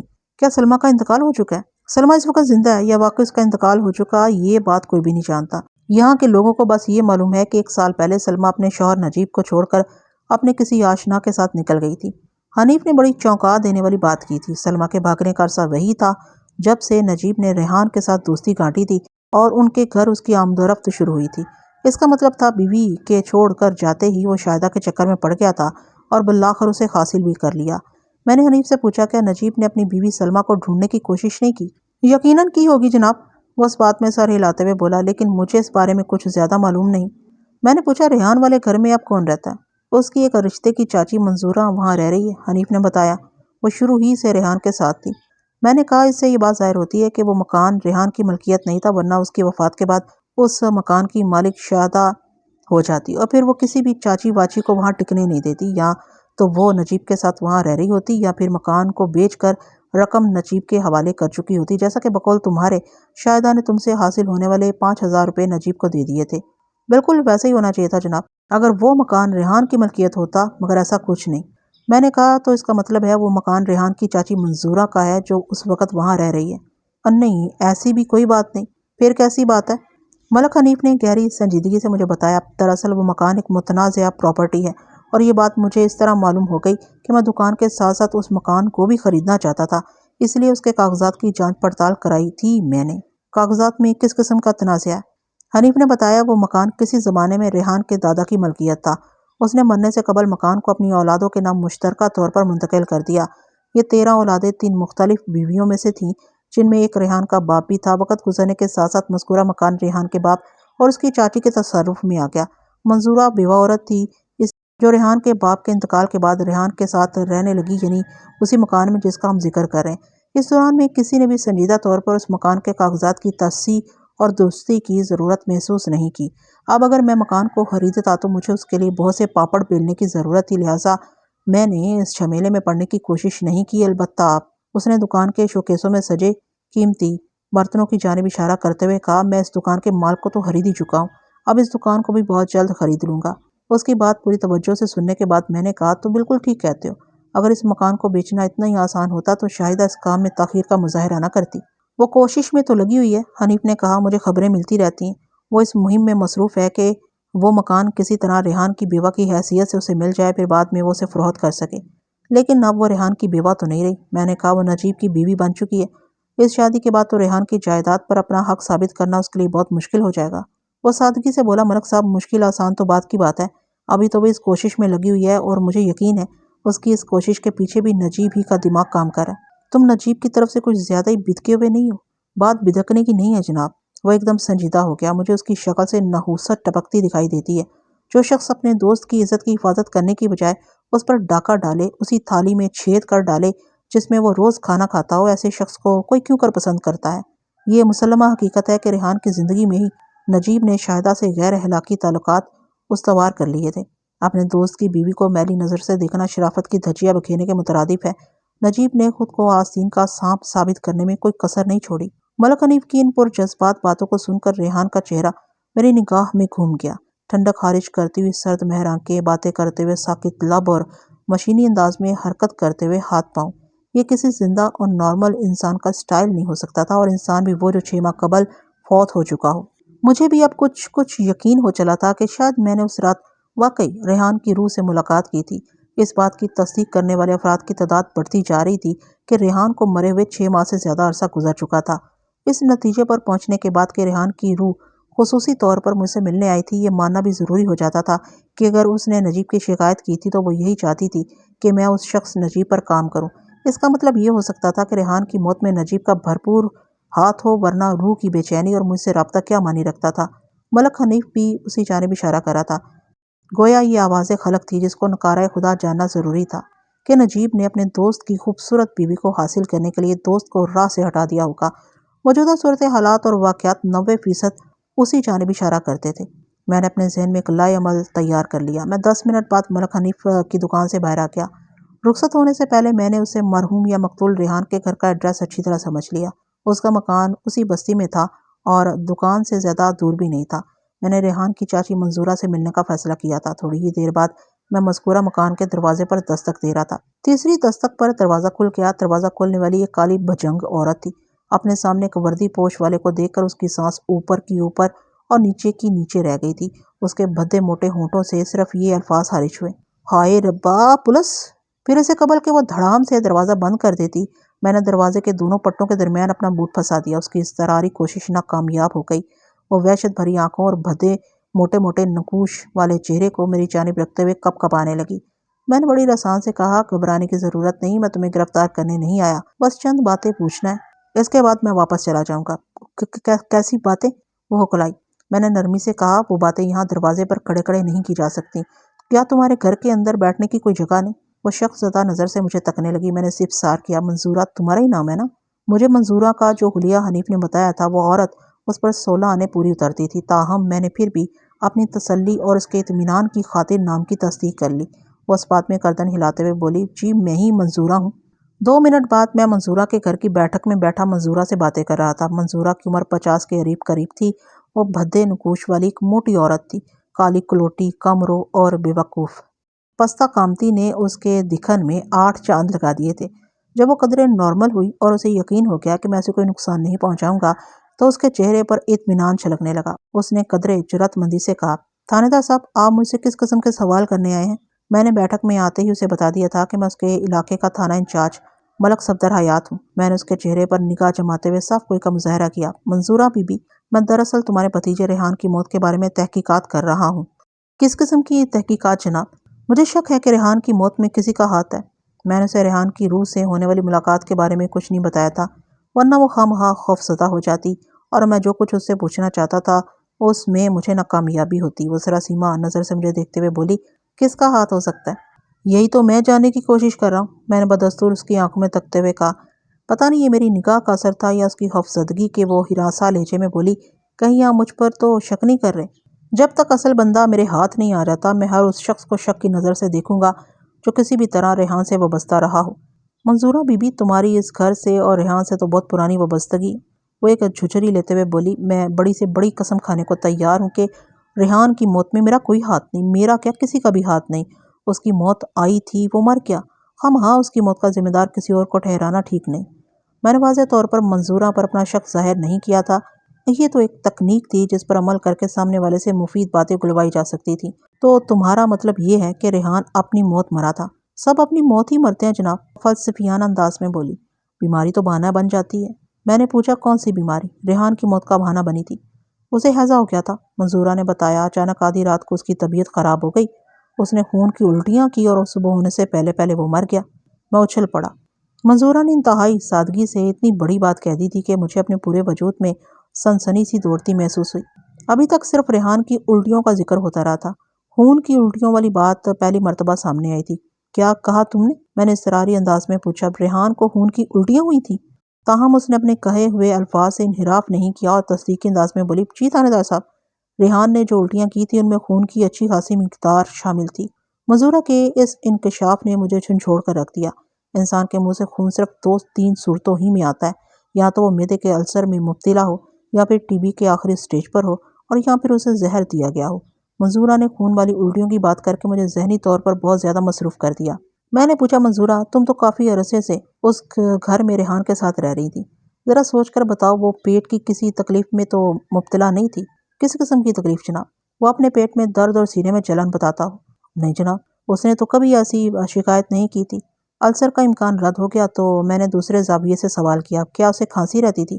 منظورہ نے نفی میں سر ہلا دیا۔ سینے میں کوئی تکلیف بتاتا ہو؟ کبھی نہیں، وہ قطعیت سے بولی۔ گویا ٹی بی وغیرہ کا شک بھی جاتا رہا۔ اب آج آ کر صرف ایک ہی طرف دھیان جاتا تھا کہ اسے کوئی سریع الاثر زہر دیا گیا ہو۔ میں نے ان تمام حجت کے طور پر منظورہ سے پوچھا، کیا ریحان نے اپنی موت سے پہلے بھی کبھی خون کی قے کی تھی؟ مجھے تو ایسی کوئی بات یاد نہیں، وہ سوچتے ہوئے بولی۔ میرا خیال ہے وہ واقعہ پہلی مرتبہ پیش آیا تھا۔ میں نے پوچھا، کیا ریحان بہت زیادہ کھانا کھانے کا عادی تھا؟ ایسی تو کوئی بات نہیں ہے جناب، وہ حیرت سے میری طرف دیکھتے ہوئے بولی۔ بس وہ بھی اتنا ہی کھاتا تھا جتنا عام طور پر باقی لوگ کھاتے ہیں۔ منظورہ کے جواب نے مجھے الجھن میں ڈال دیا تھا۔ نجیب نے مجھے بتایا تھا کہ ریحان کھانے پینے کا بہت شوقین تھا اور کئی افراد کا کھانا وہ اکیلا ہی چٹ کر جاتا تھا، لیکن منظورہ کا بیان اسے قطعی مختلف تھا۔ اس کا ایک ہی مطلب تھا کہ نجیب نے ریحان کی خوراک کے بارے میں تنستہ جھوٹ بولا تھا۔ یہ بھی ممکن تھا کہ منظورہ غلط بیانی سے کام لے رہی ہو۔ کوئی بھی انسان اس وقت جھوٹ بولتا ہے جب وہ کوئی جرم کرنے جا رہا ہو یا پھر اپنے کیے ہوئے جرم پر پردہ ڈالنا مقصود ہو۔ جو کرنے کا ارادہ ہو وہ بتانا نہ ہو، اور جو کچھ وہ بتا رہا ہو اسے کرنا نہ ہو۔ میں نے منظورہ اور نجیب کو خیالات کی طرف تو نجیب کے دروغ گو ہونے کے روشن امکانات میری نظر کے سامنے آ گئے۔ ایک تو ریحان کی صحت خوش خوراکی والی نہیں تھی، دوسری اس قسم کا جھوٹ بولنے میں منظورہ کا کوئی فائدہ دکھائی نہیں دیتا تھا، جبکہ دوسری جانب نجیب کی ذات شکوک و شبہات کی دبیز تہہ میں لپٹی نظر آتی تھی۔ وہ ریحان کی بیوی سے پینگے بڑھا رہا تھا اور ریحان کی موت کے بعد وہ اس کی بیوی سے شادی بھی کر بیٹھا تھا۔ اگر ریحان کی موت زہر خورانی کے سبب واقع ہوئی تھی تو یہ کارنامہ نجیب کے سوا کسی اور کا نہیں ہو سکتا تھا، چاہے اس نے یہ کام تنہا خود کیا ہو یا اس سازش میں شاہدہ بھی اس کی شریک کار رہی ہو۔ شاہدہ کو نجیب کی شریک حیات بننے کے لیے اس کی شریک کار بننے میں بھلا کیا اعتراض ہو سکتا تھا؟ اس حقیقت تک پہنچنا کہ ریحان کی موت زہر خورانی کے سبب ہوئی تھی یا نہیں چندہ مشکل نہیں تھا۔ میں اپنے اعلیٰ افسران سے اجازت حاصل کر کے ریحان کی لاش کا پوسٹ مارٹم کروا سکتا تھا۔ میرے سامنے بیٹھی ہوئی منظورہ سخت پریشان تھی۔ اس کی سمجھ میں نہیں آ رہا تھا کہ 6 ماہ بعد ریحان کی موت کا مسئلہ کیوں سامنے آ رہا تھا۔ میں نے اسے تسلی دیتے ہوئے کہا، منظورہ مجھ سے وعدہ کرو کہ اس وقت ہمارے درمیان جو گفتگو ہوئی ہے تم اس کا ذکر کسی اور سے نہیں کرو گی۔ سوال ہی پیدا نہیں ہوتا جناب، وہ دونوں ہاتھوں سے اپنے کانوں کو چھوتے ہوئے بولی۔ میری توبہ جو میں اپنی زبان سے ایک لفظ بھی کہوں، آپ بالکل بے فکر ہو جائیں۔ میں نے کھمبیر آواز میں کہا، زبان بندی میں تمہارا ہی فائدہ، تم میری بات سمجھ رہی ہو نا؟ وہ جلدی جلدی اس بات میں سر ہلانے لگی۔ میں نے کہا، مجھے اس بات کا پورا شک ہے کہ ریحان کو زہر دے کر ہلاک کیا گیا ہے، اس کی طبعی موت واقعہ نہیں ہوئی۔ میں انشاءاللہ بہت جلد قاتل تک پہنچ جاؤں گا، اس وقت تک تم بالکل خاموش رہو گی، اور اس سلسلے میں اگر کبھی تمہاری شاہدہ یا نجیب سے ملاقات ہو تو تم انہیں میرے یہاں آنے کے بارے میں کچھ نہیں بتاؤ گی۔ میں اچھی طرح سمجھ گئی جناب، وہ یقین دلانے والے انداز میں بولی، پھر ہچکچاتے ہوئے کہا، اگر آپ برا نہ منائیں تو ایک بات پوچھوں؟ ہاں ہاں پوچھو، میں نے اجازت دینے والے انداز میں کہا۔ اس نے پوچھا، آپ کے خیال میں ریحان کو زہر کس نے دیا ہوگا؟ جو اس کے زیادہ قریب ہوگا، میں نے سپاٹ لہجے میں کہا، اور جس پر وہ اندھا اعتماد کرتا ہوگا۔ وہ جلدی سے بولی، ایسے تو صرف 2 ہی افراد ہیں۔ میں نے چونک کر سوالیہ نظر سے اس کی طرف دیکھا۔ اس نے بتایا، شاہدہ اور نجیب اللہ۔ شاہدہ بیوی ہونے کے حوالے سے ریحان کے بہت زیادہ قریب تھی اور وہ اپنے دوست نجیب اللہ پر بہت بھروسہ کرتا تھا۔ میں نے گول مول انداز میں کہا، میں بھی کچھ اسی انداز میں سوچ رہا ہوں، انشاءاللہ بہت جلد حقائق سامنے آ جائیں گے۔ پھر ہمارے درمیان شاہدہ اور نجیب کے بارے میں باتیں ہونے لگی۔ منظورہ نے بڑے واضح الفاظ میں اس بات کی تصدیق کی کہ نجیب دوستی کی آڑ میں شاہدہ سے تعلقات بڑھا رہا تھا۔ ریحان کو ان کی سرگرمیوں کا پتہ چل چکا تھا اور شاید کچھ ثبوت بھی اس کے ہتھے لگ گئے تھے، مگر کسی تحقیق تفتیش یا ہنگامہ آرائی سے پہلے ہی وہ موت کے منہ میں چلا گیا۔ میں نے اس مکان کی فروخت کا قصہ بھی چھیڑا۔ منظورہ نے جو کچھ بتایا اس سے ملک حنیف کے بیان کی تصدیق ہوتی تھی۔ اس مکان کی ملکیت کا معاملہ خاصا پیچیدہ الجھا ہوا تھا۔ پھر میں اسے نجیب کی پہلی بیوی سلمیٰ سے متعلق کوریدنے لگا۔ وہ برا سا منہ بناتے ہوئے بولی، یہ ساری خرابی سلمیٰ ہی کی وجہ سے پیدا ہوئی تھی۔ وہ نجیب کو چھوڑ کر اپنے کسی یار کے ساتھ نہ بھاگ جاتی تو نجیب اس گھر کا راستہ نہ دیکھتا۔ سلمیٰ کے غائب ہونے کے بعد ہی نجیب اور ریحان کی دوستی میں اضافہ ہوا تھا، ورنہ پہلے ان کی دوستی گھر سے باہر تک محدود تھی۔ میں نے کہا، اس میں کلی طور پر نجیب ہی کو تو قصوروار نہیں ٹھہرایا جا سکتا۔ آپ ٹھیک کہتے ہیں، وہ تائیدی انداز میں بولی۔ جو کھیل اس گھر میں کھیلا جا رہا تھا اس میں شاہدہ بھی برابر کی قصوروار تھی، بلکہ میں تو یہ کہوں گی کہ جب ان کے تعلقات ریحان علی کے لب میں آ گئے تھے تو اسے چاہیے تھا کہ وہ نجیب کا داخلہ گھر میں بند کر دیتا، لیکن وہ بھی خاموش تماشائی بن گیا تھا۔ پتہ نہیں اس میں اس کی کون سی مصلحت تھی۔ میں تو ریحان کو بھی قصوروار سمجھتی ہوں۔ تم نے ریحان یا شاہدہ کو سمجھانے کی کوشش نہیں کی؟ میں نے چپتے ہوئے لہجے میں استفسار کیا۔ میں نے ریحان کو صورتحال سے آگاہ کرتے ہوئے کہا تھا کہ وہ اپنی بیوی کی حرکتوں پر نظر رکھے اور اپنے دوست کو کنٹرول کرنے کی کوشش کرے۔ پھر اس نے ایسی کوئی کوشش کی تھی؟ اس نے شاہدہ سے اس بارے میں پوچھا تھا، منظورہ نے بتایا، لیکن وہ یار سرے سے مکر ہی گئی، بلکہ اس نے تو الٹا ریحان پر چڑھائی کر دی تھی۔ اس کا کہنا تھا کہ ریحان نے اس کے کردار پر شک ظاہر کر کے اس کی بے عزتی کی ہے۔ وہ تو نجیب کو اپنا بھائی سمجھتی ہے۔ مجھے حیرت ہوئی۔ میں نے پوچھا کیا شاہدہ نے واقعی ایسا کہا تھا؟ میں جھوٹ کیوں بولوں گی جناب؟ وہ سادگی سے بولی، شاہدہ نے یہی الفاظ ادا کیے تھے، اور اب دیکھو اس بغیرت کی نسل کو، جس کو بھائی کہتی تھی اب اسی کی بیوی بنی بیٹھی ہے۔ میں نے پوچھا ریحان کے استفسار پر اگر شاہدہ نے نجیب کو بھائی بتایا تھا تو یقینی طور پر نجیب نے شاہدہ کو بہن کہا ہوگا۔ مزید 2-4 باتوں کے بعد میں منظورہ کے گھر سے اٹھ آیا۔ وہ گھر جو کسی کا نہیں تھا اور سب کا تھا۔ 5 مرلے پر مشتمل اس مکان میں 2 کمرے اور ایک بیٹھک بنی ہوئی تھی۔ درمیان میں اچھا خاصا صحن تھا جس میں نیم شہتوت اور امرود کے پیڑ لگے تھے۔ رخصت ہونے سے پہلے میں ایک مرتبہ پھر اسے رازداری برتنے کی تاکید کر دی۔ کچھ اسی قسم کی ہدایات میں ملک حنیف کو بھی دے آیا تھا۔ مجھے کبھی امید تھی کہ یہ دونوں افراد اس وقت تک اپنی زبانیں نہیں کھولیں گے جب تک میں اس کی اجازت نہیں دوں گا۔ آئندہ 2 روز تک اس معاملے میں کوئی پیش رفت نہیں ہوئی۔ میری بھی دیگر مصروفیات اس قدر بڑھی ہوئی تھیں کہ مجھے سر کھجانے کی فرصت نہ مل سکی۔ تیسرے روز ASI محمد رفیق نے مجھے نجیب کے بارے میں رپورٹ دی۔ ہم نے جس کانسٹیبل کو نجیب کی نگرانی پر مامور کیا تھا وہ ASI کو جواب دیتا۔ میں چونکہ گزشتہ 2 روز بہت مصروف رہا تھا اس لیے ASI نے تیسرے روز مجھ سے بات کی۔ ملک صاحب یہ بندہ تو بہت محتاط لگتا ہے۔ کیوں بھائی؟ اس نے ایسا کیا کر دیا؟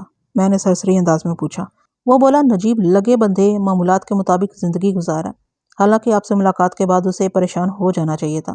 آپ نے ریحان سے ملاقات والی جو بات کہی تھی وہ ایسی نہیں تھی کہ نجیب پر اس کا کوئی اثر ہی نہ ہوتا، لیکن اس اللہ کے بندے کے معمولات پہلے کی طرح جاری ہیں جیسے کچھ ہوا ہی نہ ہو۔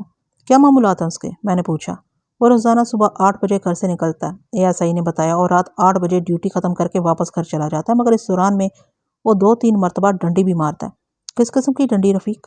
وہ وضاحت کرتے ہوئے بولا، اس کی ڈیوٹی تو صبح 8 سے رات 8 بجے تک ہے، جس میں ظاہر ہے وہ کچھ اوور ٹائم بھی کرتا ہوگا، لیکن دن میں وہ 3 مرتبہ آدھے گھنٹے کے لیے ڈیوٹی سے غائب ہو کر گھر چلا جاتا ہے۔ پھر ASI نے بتایا کہ نجیب روزانہ دن میں 10 بجے، 2 بجے اور شام 5 بجے ڈیوٹی چھوڑ کر کچھ وقت اپنے گھر میں گزارتا تھا۔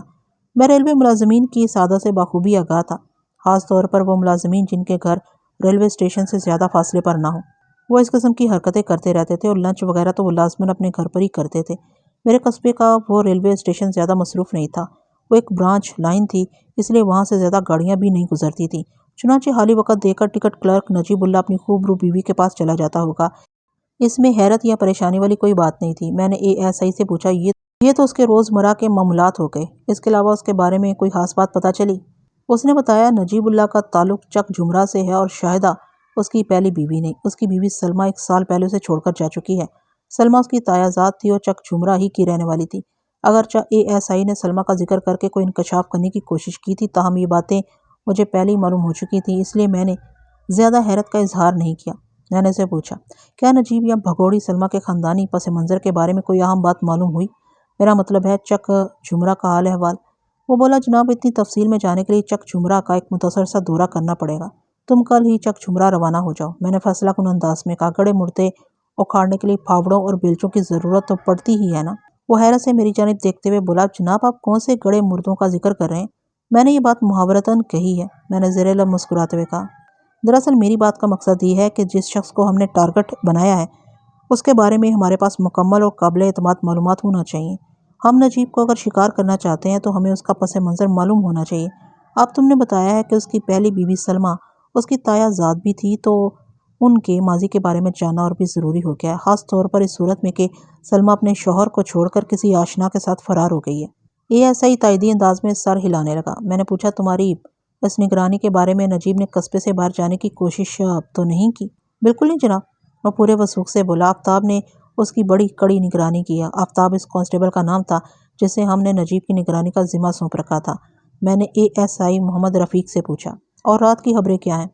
اس نے الجھی ہوئی نظر سے مجھے دیکھا۔ میں نے وضاحت کی، میرا مطلب ہے رات 8 بجے سے صبح 8 بجے تک نجیب اپنے گھر میں ہی رہتا ہے، یا اس دوران میں بھی وہ کچھ دیر کے لیے گھر سے نکلتا ہے؟ یہ جاننے کے لیے تو رات پر اس کے گھر کی نگرانی کروانا ہوگی۔ یہ نگرانی آج ہی سے شروع کروا دو۔ میں نے کہا، مجھے رات میں نجیب کی سرگرمیوں کے بارے میں پتہ چلنا چاہیے۔ میں اس کام کے لیے کانسٹیبل طارق کی ڈیوٹی لگا دیتا ہوں، وہ ویسے بھی رات کو دیر تک جاگنے کا ماہر سمجھا جاتا ہے۔ ہاں، اس کام کے لیے کسی ایسے ہی شخص کی ضرورت ہے۔ پھر ہمارے درمیان اسی سلسلے میں کافی دیر تک گفتگو ہوتی رہی۔ محمد رفیق میرے تھانے کا سب سے زیادہ ذہین ASI تھا، اس میں آگے بڑھنے کا بہت عزم اور حوصلہ تھا، اس لیے میں اسے کام کرنے کا زیادہ سے زیادہ موقع فراہم کرتا تھا۔ میں نے ASI کو اب تک اپنی کامیابیوں کے بارے میں بھی بتایا۔ جب اسے ریحان کی خون والی الٹیوں کے بارے میں پتہ چلا تو وہ ایک دم سنجیدہ ہو گیا۔ پھر گھمبیر لہجے میں اس نے کہا، ملک صاحب یہ دونوں بہت خطرناک ہے۔ اگر ریحان کی موت واقعی زہر خورانی سے واقع ہوئی ہے تو پھر شاہدہ یا نجیب میں سے کوئی ایک اس کا قاتل ہے، یا یہ بھی ہو سکتا ہے کہ وہ دونوں اس کے قاتل ہوں۔ میں نے کہا انہوں نے ملی بھگت سے ریحان کو اپنے راستے سے ہٹایا ہو۔ 1 ماہ پہلے ہونے والی ان دونوں کی شادی بھی اسی جانب اشارہ کرتی ہے۔ ASI نے کہا، ملک صاحب ان خطرناک افراد کو ایک لمحے کے لیے نظر سے اوجھل نہیں ہونے دینا چاہیے، اسی لیے تو میں نے تمہیں ان کی ڈبل نگرانی کا حکم دیا۔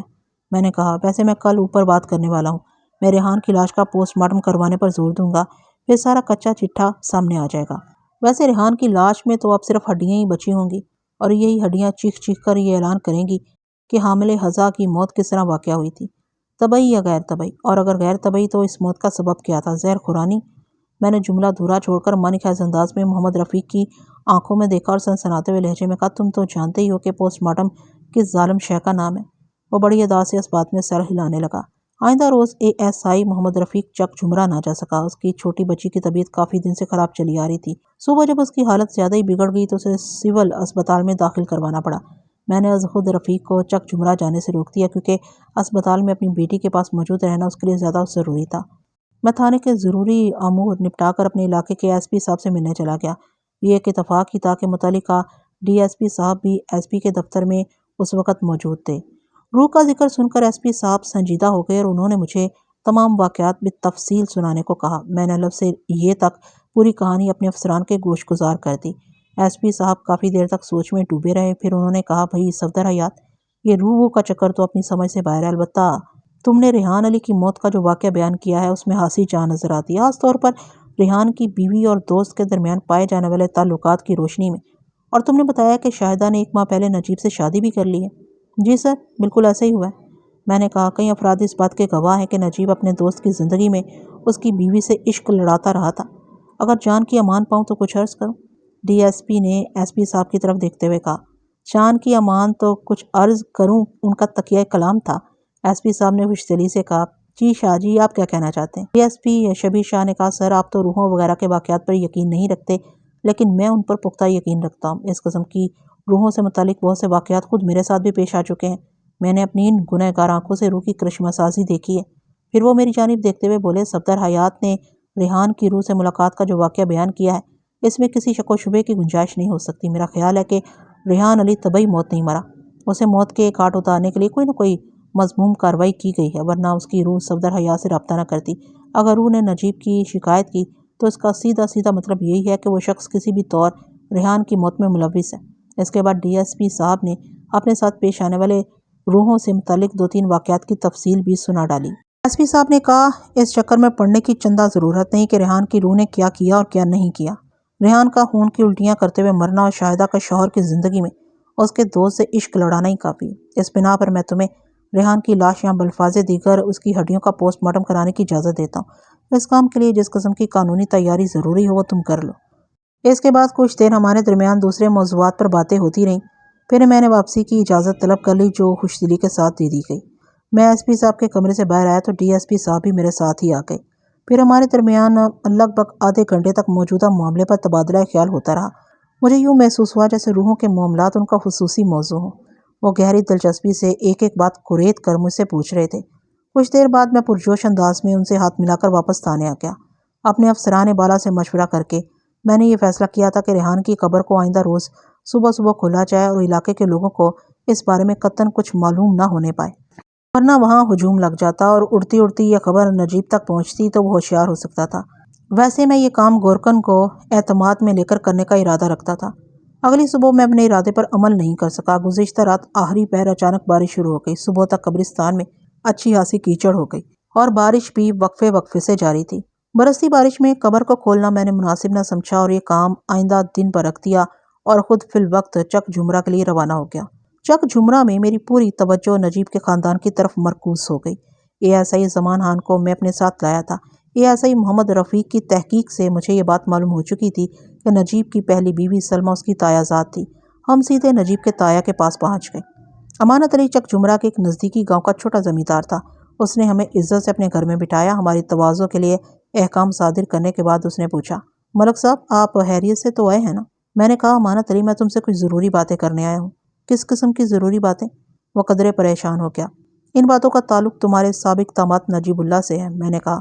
اس کے چہرے پر ناپسندیدگی کے تاثرات ابھرے۔ چہرے کے عضلات کے بگاڑ نے مجھے بتا دیا کہ وہ نجیب کے لیے اپنے دل میں نفرت کا سمندر رکھتا تھا۔ اس نے روکھے لہجے میں کہا ملک صاحب، یہ بدبخت ہمارے لیے مر چکا ہے۔ میں نے کہا یہ تمہارے دلی جذبات ہیں اور میں تمہیں ایسا سوچنے سے روک نہیں سکتا، مگر حقیقت یہی ہے کہ وہ زندہ ہے۔ وہ زندہ ہو یا مردہ مجھے اس سے کوئی غرض ہے نہ دلچسپی۔ امانت علی نے برا سا منہ بناتے ہوئے کہا، جب سے اس نے میری بیٹی پر گھناؤنا الزام لگایا ہے مجھے اس کی شکل سے نفرت ہو گئی ہے۔ اب میں اس کا نام بھی سننا پسند نہیں کرتا۔ وہ ایک باپ تھا۔ سلمہ کے حوالے سے یہی مشہور تھا کہ وہ اپنے کسی آشنا کے ساتھ فرار ہو گئی تھی، اور یہ بات مشہور کرانے میں بھی یقیناً نجیب ہی کا ہاتھ رہا ہوگا۔ میں نے امانت علی کے جذبات کا احترام کرتے ہوئے محتاط الفاظ کا سہارا لیا اور کہا، تمہیں یہ بات کس طرح پتہ چلی تھی کہ تمہاری بیٹی سلمہ نجیب کے گھر سے غائب ہے؟ میں نے فرار کو غائب کا لبادہ پہنا دیا تھا۔ وہ بولا، یہ لگ بھگ 1 سال پہلے کی بات ہے اور ہم تک یہ اطلاع خود اسی شیطان نے پہنچائی تھی۔ نجیب کے لیے تم جس قسم کے الفاظ استعمال کر رہے ہو اس سے پتہ چلتا ہے کہ تم اس سے شدید نفرت کرتے ہو۔ وہ غصے سے بولا، ایسے خبیث انسان سے صرف اور صرف نفرت ہی کی جا سکتی ہے۔ میں نے کہا، مجھے پتہ چلا ہے کہ نجیب تمہارا بھتیجا لگتا ہے۔ آپ کو بالکل ٹھیک پتہ چلا ہے، وہ گمبھیر آواز میں بولا۔ وہ میرے چھوٹے بھائی شرافت علی کا اکلوتا بیٹا ہے۔ شرافت علی صرف نام کا ہی نہیں بلکہ کردار کا بھی شرافت علی تھا۔ اب وہ زندہ ہے، نہ اس کی بیوی۔ اللہ دونوں مرحومین کو جنت نصیب کرے اور اس مردود نجیب کے لیے یہ دنیا ہی جہنم بن جائے۔ بات کرتے کرتے وہ جوش میں آ گیا۔ میں نے شرافت علی کے منہ کو دیکھ کر سلمہ کو نجیب سے بیاہ دیا، لیکن اس احسان فراموش نے مجھے بہت گہرا دلی صدمہ پہنچایا۔ میں تو تصور بھی نہیں کر سکتا کہ سلمہ اس قسم کا کوئی قدم اٹھائے گی۔ وہ بہت ہی غیرت والی لڑکی تھی، پتہ نہیں نجیب نے اس کے ساتھ کیا کیا۔ آخری جملہ امانت علی نے بڑے حسرتناک انداز میں ادا کیا تھا۔ میں نے کہا، امانت علی میں تمہاری دلی کیفیت کو سمجھ رہا ہوں، اس لیے اگر تمہیں میرا کوئی لفظ سخت محسوس ہو تو نظر انداز کر دینا، میں اپنے فرض سے مجبور ہوں۔ اس نے پوچھا، آپ نجیب کے بارے میں کس قسم کی تفتیش کر رہے ہیں؟ میں اس کا خاندانی پس منظر، کردار اور اعمال کے بارے میں معلومات اکٹھی کر رہا ہوں۔ ایک خاص معاملے میں مجھے ان چیزوں کی ضرورت ہے۔ اور وہ خاص معاملہ کون سا؟ اس نے سوال کیا۔ کیا اس کا تعلق میری بیٹی سلمہ سے تو نہیں؟ فی الحال تو نہیں، میں نے کہا، لیکن ممکن ہے آگے چل کر کوئی تعلق نکل آئے۔ وہ دونوں ہاتھوں کو انکاری انداز میں ہلاتے ہوئے بولا، ملک صاحب، خدا کے واسطے میری بیٹی کے معاملے کو نہ اچھالیں۔ جو نقصان اٹھانا تھا وہ ہم اٹھا چکے، مزید بے عزتی اور چرچا میں برداشت نہیں کر سکتا۔ وہ جہاں بھی ہے اللہ اسے خوش رکھے۔ میں نے پوچھا، تمہاری باتوں سے تو یہی ظاہر ہوتا ہے کہ تم نے سلمہ کے حوالے سے نجیب کے بیان پر یقین نہیں کیا تھا، کہ میں غلط کہہ رہا ہوں؟ سلمہ اس قسم کا قدم اٹھا ہی نہیں سکتی، وہ قطعیت سے بولا۔ اولاد کا معاملہ بڑا ہی عجیب و غریب ہوتا ہے۔ والدین کی غالب اکثریت انہیں ٹھیک اور راست سمجھتی ہے، ان سے ایسی ویسی کسی بات کی توقع نہیں کرتی، اس لیے جب اس قسم کا کوئی واقعہ سامنے آتا ہے تو ان کے لیے ناقابل یقین ہو جاتا ہے۔ میں نے کہا، امانت علی، میں تم سے یہ بحث کرنے کے لیے نہیں آیا کہ سلمہ کیا کر سکتی ہے اور کیا نہیں کر سکتی۔ تم مجھے صرف اتنا بتاؤ کہ جب تمہیں نجیب کی بات کا یقین نہیں آیا تو تم نے اپنے طور پر بیٹی کو تلاش کرنے کے لیے کیا اقدام کیے؟ میں نے اسے اپنے تمام رشتہ داروں کے پاس تلاش کیا تھا، اس نے بتایا۔ اس تلاش کا نتیجہ کیا برآمد ہوا؟ وہ مجھے کہیں بھی نہیں ملی۔ کیا تم نے اس کی گمشدگی کی کوئی رپورٹ وغیرہ بھی درج کرائی تھی؟ اس نے نفی میں جواب دیا۔ میں نے پوچھا، کیوں؟ وہ بات دراصل یہ ہے ملک صاحب کہ سلمہ کے غائب ہونے اور نجیب کے الزام نے میری تو مت ہی مار دی تھی۔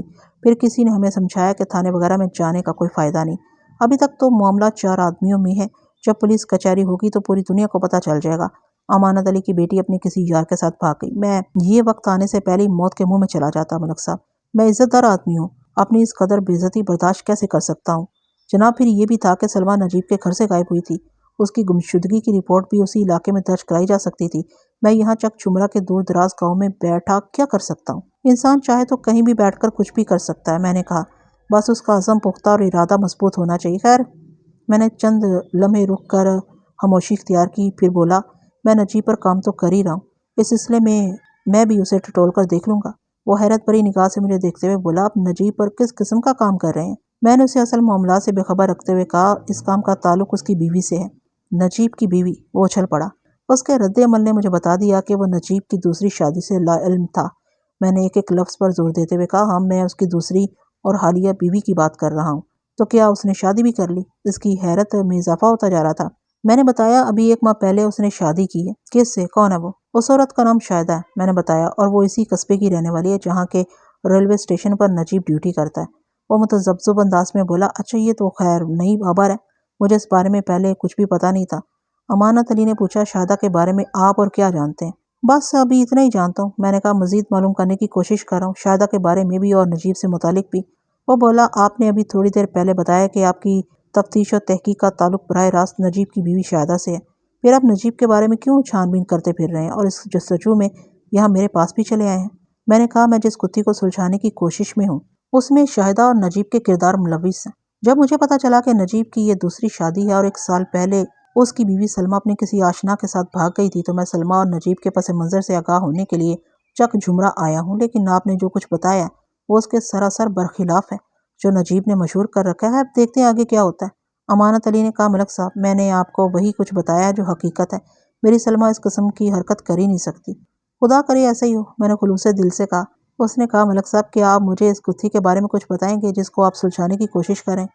میں نے 2 ٹوک انداز میں کہا ویسے بھی اس معاملے کا تم سے براہ راست کوئی تعلق نہیں۔ وہ سمجھدار تھا اس لیے اس نے ضد نہیں کی۔ میں تھوڑی دیر بعد اس کے گھر سے نکل آیا۔ امانت علی سے ملاقات کے بعد مجھے اندازہ ہوا کہ وہ ایک مہذب اور شریف النفس انسان تھا۔ ہر شریف انسان کی طرح وہ بھی تھوڑا سا بزدل تھا اور عزت بے عزتی کے چکر میں وہ بیٹی کی گمشدگی پر خاموش ہو کر بیٹھ گیا تھا، ورنہ اس کی جگہ کوئی جوشیلا یا پھڈے باز شخص ہوتا تو بہت ادھم مچاتا۔ سلمہ کی تلاش کے لیے تو وہ پولیس کی مدد لیتا ہی، اس کے ساتھ ساتھ وہ نجیب کی زندگی بھی اجیرن کر دیتا۔ امانت علی سے ملاقات کے بعد یہ تو معلوم ہو گیا کہ دنیا میں اس کا اور کوئی نہیں تھا، لہٰذا اس کے کہیں آنے جانے کے امکانات نہ ہونے کے برابر تھے۔ میں بآسانی اسے ٹارگٹ بنا کر ریحان علی والے معاملے کو حتمی شکل دے سکتا تھا۔ جب ہم واپس تھانے پہنچے تو رات کا اندھیرا پھیل چکا تھا۔ آئندہ روز میں نے ریحان کی قبر کھلوا کر اس کی لاش کی باقیات کو پوسٹ مارٹم کے لیے بھجوا دیا۔ دوسرے دن ایک سنسنی خیز رپورٹ مجھے پڑھنے کو مل گئی۔ ریحان کی مبینہ روح کا اشارہ اور میرا اندازہ 100% درست ثابت ہوا۔ پوسٹ مارٹم کی رپورٹ میں بڑے واضح الفاظ میں یہ بتایا گیا تھا کہ ریحان کی موت زہر خورانی کے سبب واقع ہوئی تھی۔ اسے کھانے پینے کی کسی شے میں ایک عصری الاثر زہر دیا گیا تھا۔ ASI محمد رفیق نے موجودہ صورتحال سے آگاہ ہوتے ہی مجھ سے کہا ملک صاحب، ہمیں فوری طور پر ان دونوں کو گرفتار کر لینا چاہیے۔ تم ٹھیک کہتے ہو، نجیب اللہ کے گھر چلنے کی تیاری کرو۔ ASI نے کہا ملک صاحب کیوں نہ ہم رات ہونے کا انتظار کر لیں، اس وقت وہ دونوں گھر ہی میں ملیں گے۔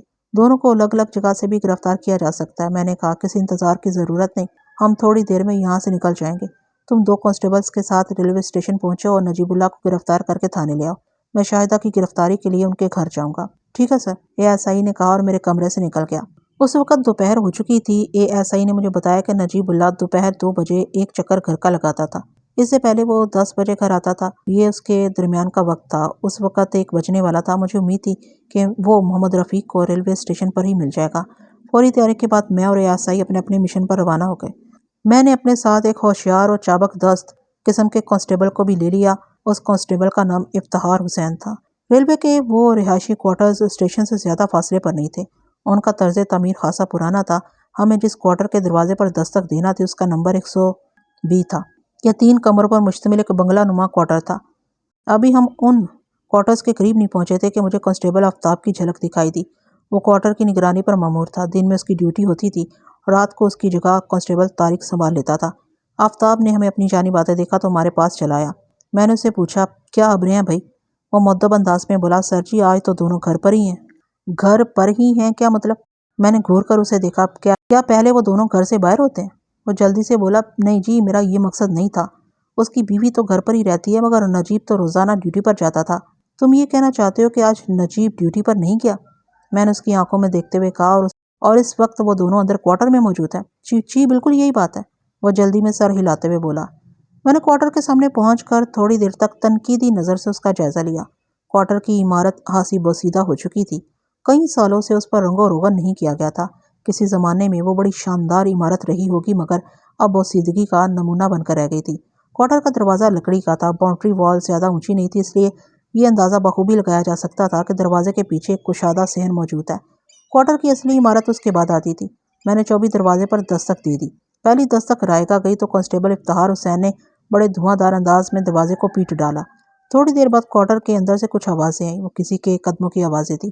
کوئی اندرونی کمرے میں چل رہا تھا۔ میں نے باؤنڈری وال سے جھانک کر اندر دیکھا۔ اسی وقت سامنے والے کمرے کا دروازہ کھل گیا اور کھلے ہوئے دروازے میں میں نے ایک حسین و جمیل چہرے کو دیکھا تو میری آنکھیں خیرہ ہو گئیں۔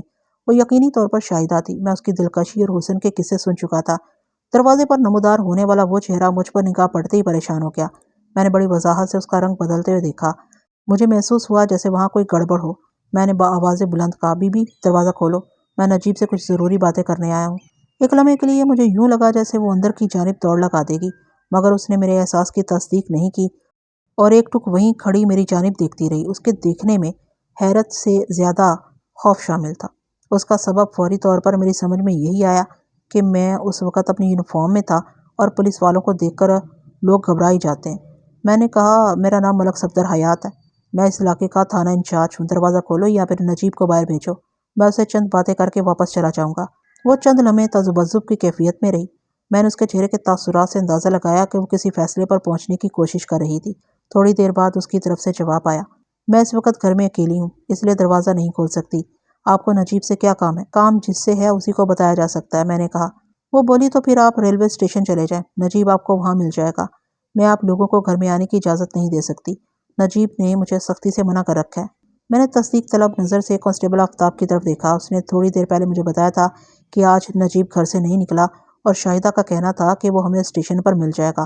کانسٹیبل نے میری نگاہ کا مطلب سمجھ لیا، جلدی سے بولا، سر جی یہ جھوٹ بولتی ہے، نجیب ابھی تک گھر سے نہیں نکلا۔ کانسٹیبل نے مصلحتاً اپنی آواز خاصی دھیمی رکھی تھی۔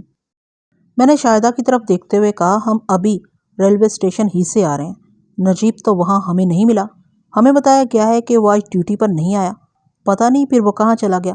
شاہدہ نے حیرت کا اظہار کرتے ہوئے کہا، یہاں سے تو مجھے یہی بتا کر گیا تھا کہ ریلوے اسٹیشن جا رہے ہیں۔ میں نے شاہدہ کو خاصا بے قرار محسوس کیا۔ میری چھٹی حس بار بار مجھے اشارہ دے رہی تھی کہ کوئی گڑبڑ ہے۔ میں نے کہا، وہ صبح کتنے بجے گھر سے گیا ہے؟ وہ روزانہ 8 بجے گھر سے نکلتا ہے۔ میں روزانہ کی نہیں، آج کی بات کر رہا ہوں، آج بھی وہ اتنے بجے ہی اسٹیشن گیا، اس نے بتایا۔ میں نے کہا، مجھے پتہ چلا ہے کہ وہ ڈیوٹی کے دوران میں بھی گھر کے چکر لگاتا رہتا ہے، اس کا پہلا چکر 10 بجے، دوسرا چکر 2 بجے اور تیسرا چکر 5 بجے لگتا ہے۔ اس وقت 1 بج رہا ہے، کیا اس نے صبح 10 بجے والا چکر لگایا تھا؟ میری بیان کردہ اس تفصیل نے اسے الجھا دیا۔ وہ حیرت بھری نظر سے مجھے دیکھتے ہوئے بولی، آپ کو اتنی باتیں پتہ ہیں؟ مجھے اس سے بھی زیادہ باتیں معلوم ہیں، میں نے کہا۔ اب تم شرافت سے میرے سوال کا جواب دو ورنہ میں سختی پر مجبور ہو جاؤں گا۔ اس نے بتایا، آج نجیب نے 10 بجے والا پھیرا نہیں لگایا۔ تمہیں اسے تشویش نہیں ہوئی؟ نہیں، اس نے نفی میں جواب دیا۔ کبھی کبھار وہ زیادہ کام کی وجہ سے ایسا نہیں کر پاتا، زیادہ اور کم کام کا مسئلہ نہیں، وہ تو آج ڈیوٹی پر گیا ہی نہیں۔ وہ اضطراری انداز میں بولی، اب تو مجھے بھی فکر ہونے لگی ہے، پتہ نہیں وہ کہاں چلا گیا۔ اس کی فکر مندی میں مجھے بناوٹ نظر آئی۔ میں نے قدرے سخت لہجے میں کہا، وہ کہیں نہیں گیا، ادھر ہی گھر کے اندر موجود ہے، تم اسے باہر بھیج رہی ہو یا ہم اندر آ جائیں؟ دیکھیں، میں نے آپ کو بتایا کہ نجیب گھر میں نہیں، وہ کمزور لہجے میں بولی، اور میں اس وقت گھر میں بالکل اکیلی ہوں۔ آپ نے اگر نجیب سے کوئی بات کرنی ہے تو رات کو آ جائیں یا پھر وہ بات مجھے بتا دیں۔ اسی وقت ASI محمد رفیق بھی وہاں پہنچ گیا۔ اس کے چہرے پر الجھن کے آثار تھے، وہ ہنسی تیز رفتاری سے چلتے ہوئے وہاں تک آیا تھا۔ میں نے محسوس کیا کہ وہ کوئی سنسنی خیز خبر لے کر آیا تھا۔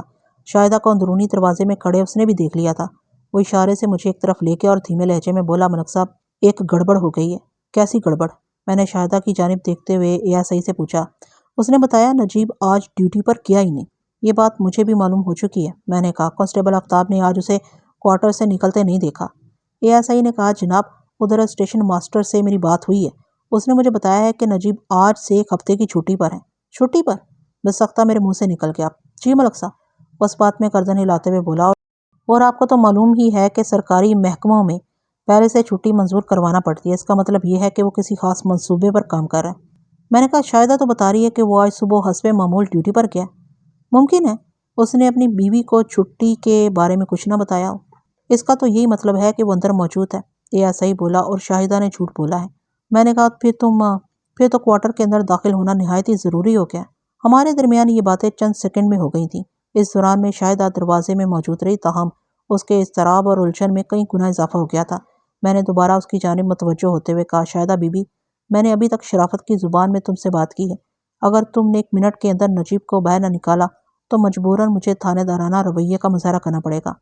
میں نے آپ کو بتایا ہے کہ وہ ڈیوٹی پر گیا ہے، وہی راسا لہجے میں بولی۔ میں نے کہا، اس کا مطلب ہے تم شرافت کی زبان نہیں سمجھو گی۔ پھر میں نے کانسٹیبلز کو مخصوص اشارہ کیا۔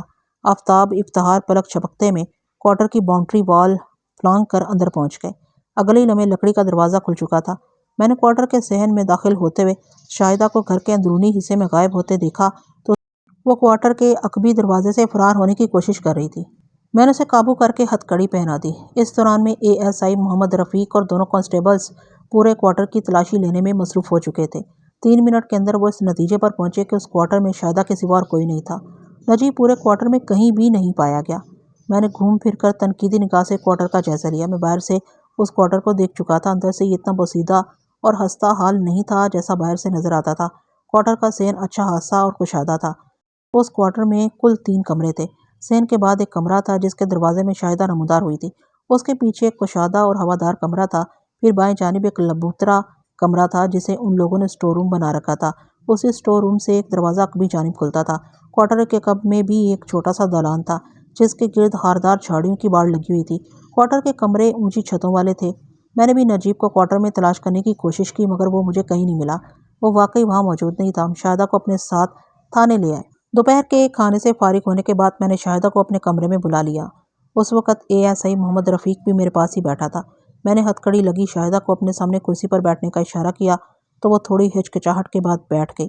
میں خاموشی سے اس کے چہرے کا جائزہ لینے لگا۔ اس کا قد 5 فٹ کے قریب ہوگا۔ عمر کا اندازہ میں نے 23 اور 24 کے درمیان لگایا۔ اس کی خوبصورت اور پرکشش آنکھوں میں چالاکی کی چمک تھی۔ میں نے جب غور سے اس کے حسن کا نظارہ کیا تو اس کے بارے میں سنی ہوئی اب تک کی تمام باتیں مجھے حقیقت نظر آنے لگیں۔ وہ واقعی بہت حسین اور جاذب نظر عورت تھی۔ میں نے اس کی آنکھوں اور انداز میں ایک خاص بات یہ محسوس کی کہ وہ سامنے والے سے اپنی بات منوانے کی بھرپور صلاحیت رکھتی تھی، خصوصاً صنف مخالف سے۔ شاہدہ کا شمار ان عورتوں میں کیا جا سکتا تھا جو مردوں کو اپنے اشاروں پر نچانے کا ہنر جانتی ہیں۔ مجھے اپنی جانب بغور دیکھتے پا کر وہ بے چین ہو گئی۔ اس نے مجھ سے پوچھا، آپ نے مجھے گرفتار کیوں کیا ہے اور اس طرح گھور گھور کر کیوں دیکھ رہے ہیں؟ میں نے کہا، میرے تھانے میں ملزموں کو سوال کرنے کی اجازت نہیں دی جاتی۔ تم صرف میرے سوالوں کا جواب دو گی۔ آپ مجھے ملزم کیوں کہہ رہے ہیں؟ وہ حیرت سے مجھے تکنے لگی۔ میں نے کیا کیا ہے؟ میں نے کہا، تم نے اتنا کچھ کیا ہے کہ اس پر تم سے تفصیلی بات ہوگی۔ پہلے تم یہ بتاؤ کہ ہمیں گھر میں داخل ہوتے دیکھ کر تم نے فرار ہونے کی کوشش کیوں کی تھی؟ پولیس کو دیکھ کر ہر شریف آدمی بھاگنے کی کوشش کرتا ہے، اس نے نیم طنزیہ لہجے میں کہا۔ آپ لوگ زبردستی میرے گھر میں گھسرے تھے، میں فرار نہ ہوتی تو کیا کرتی؟ میں نے اسے گھورا اور سخت لہجہ اختیار کرتے ہوئے کہا، میں نے تمہیں دروازہ کھولنے کے لیے کہا تھا۔ جب تم نے میرے حکم کی تعمیل نہیں کی تو ہمیں مجبوراً اندر آنے کے لیے دوسرا طریقہ اپنانا پڑا۔ اور تمہاری یہ بات بھی درست نہیں ہے کہ شریف لوگ پولیس کو دیکھ کر بھاگ اٹھتے ہیں۔ صرف مجرم ہی پولیس سے گھبراتے ہیں اور اس کے سامنے آنے سے پرہیز کرتے ہیں۔ تم جس طرح اپنے گھر کے عقبی دروازے سے فرار ہو رہی تھی، اسے تو یہی ثابت ہوتا ہے کہ تم کسی نہ کسی جرم میں ملوث ہو۔ میں نے کوئی جرم نہیں کیا، وہ ڈٹائی سے بولی۔ میں نے پوچھا، تم نے نجیب کے بارے میں غلط بیانی کیوں کی؟ میں نے کوئی جھوٹ نہیں بولا تھا، وہ ضدی لہجے میں بولی۔ میں نے آپ لوگوں کو یہی بتایا تھا نا کہ نجیب گھر میں نہیں۔ پھر تم لوگوں نے گھر کی تلاشی لی تو کیا نجیب آپ کو ملا؟ نہیں ملا نا۔ دیکھا، میں نے سچ بولا تھا نا۔ وہ مکاری سے کام لے کر مجھے بیوقوف بنانے کی کوشش کر رہی تھی۔ وہ اس وقت ایک ملزم کی حیثیت سے میرے سامنے بیٹھی تھی مگر اس کا اسٹائل اپنے اندر ایک جارحانہ پن رکھتا تھا۔ یہ انداز اس کی شخصیت کا خاصا تھا۔ میں نے غصیلے لہجے میں کہا، شاہدہ، تم بہت زیادہ چالاکی دکھانے کی کوشش کر رہی ہو، مجھے سختی پر مجبور نہ کرو۔ میں عورتوں کو سخت قسم کی تفتیش سے گزارنے کا قائل نہیں ہوں۔ میں نے کیا چالاکی دکھائی ہے تھانہ دار صاحب؟ وہ عجیب سے لہجے میں بولی۔ میں نے کہا، یہ ٹھیک ہے کہ تلاشی کے دوران میں تمہارے گھر سے نجیب ہمیں نہیں ملا مگر میں تمہارے دوسرے جھوٹ کی بات کر رہا ہوں۔ وہ جھوٹ جو تم نے کہا تھا نجیب صبح 8 بجے ڈیوٹی پر چلا گیا تھا، اس میں جھوٹ والی کون سی بات ہے؟ وہ آنکھیں مٹکاتے ہوئے بولی، نجیب واقعی صبح 8 بجے ڈیوٹی پر گیا تھا۔ اس کا مطلب ہے مجھے تم سے سختی کے ساتھ پیش آنا ہوگا۔ میں نے پرسوچ انداز میں کہا، شاہدہ، میں ریلوے اسٹیشن پر جا کر یہ معلوم کر چکا ہوں کہ نجیب آج سے 1 ہفتے کی چھٹی پر ہے۔ اسٹیشن ماسٹر کے مطابق وہ 8 دن کے بعد ڈیوٹی پر آئے گا اور تم کہہ رہی ہو وہ حسب معمول ڈیوٹی پر گیا ہوا ہے۔ تم میں سے کوئی ایک جھوٹا ہے، تم یا اسٹیشن ماسٹر۔ اسٹیشن ماسٹر کو جھوٹ بولنے کی ضرورت ہے اور نہ ہی کوئی فائدہ۔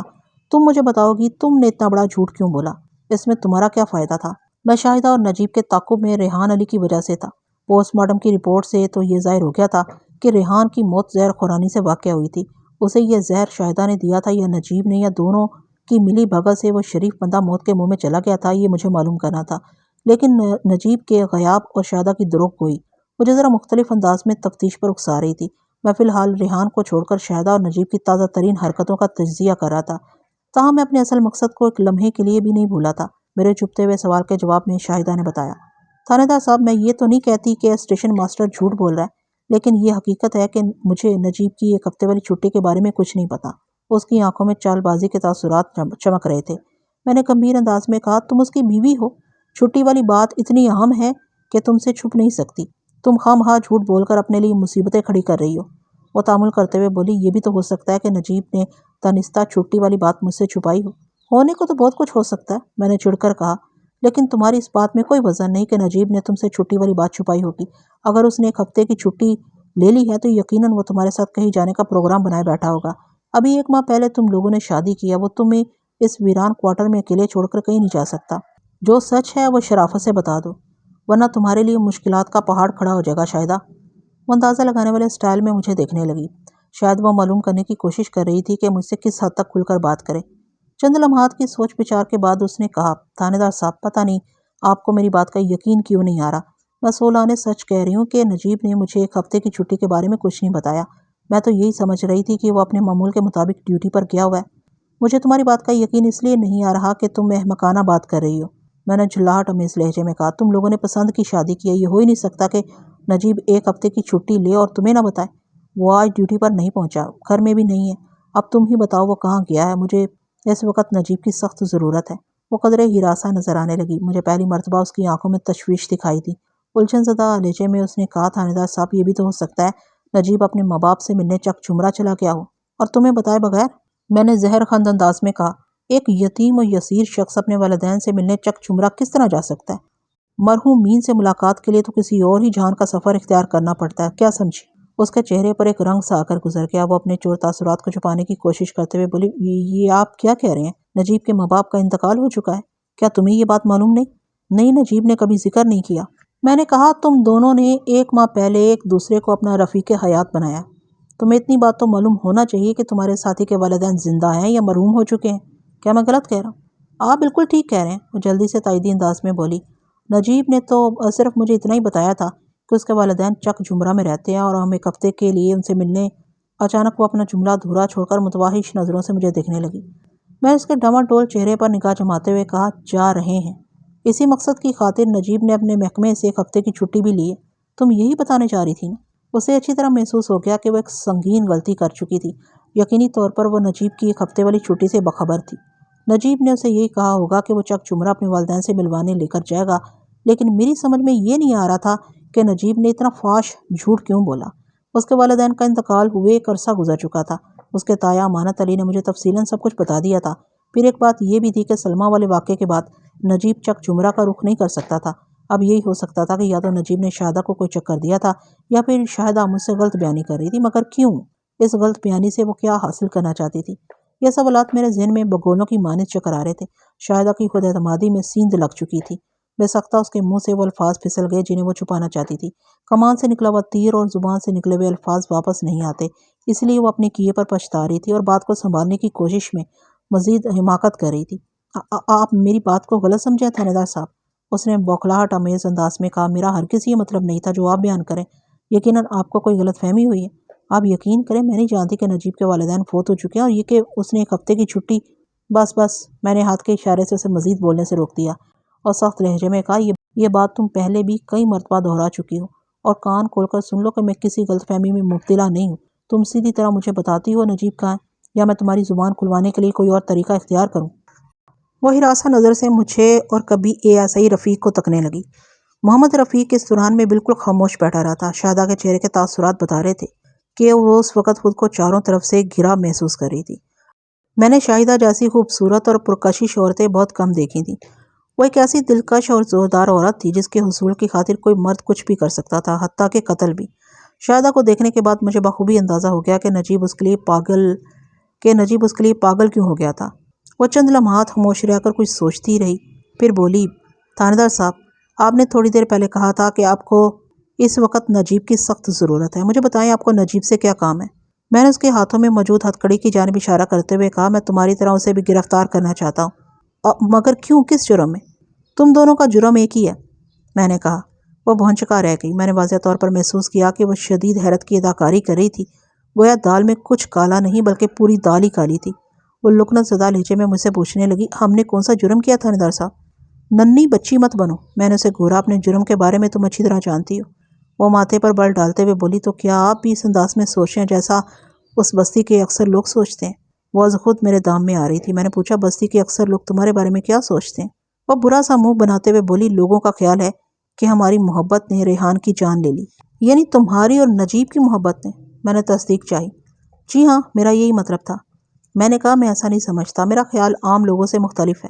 وہ چونک کر مجھے دیکھنے لگی، پھر پوچھا آپ کا ہماری محبت کے بارے میں کیا خیال ہے؟ میں تمہاری محبت کی نہیں بلکہ ریحان کی موت کی بات کر رہا ہوں۔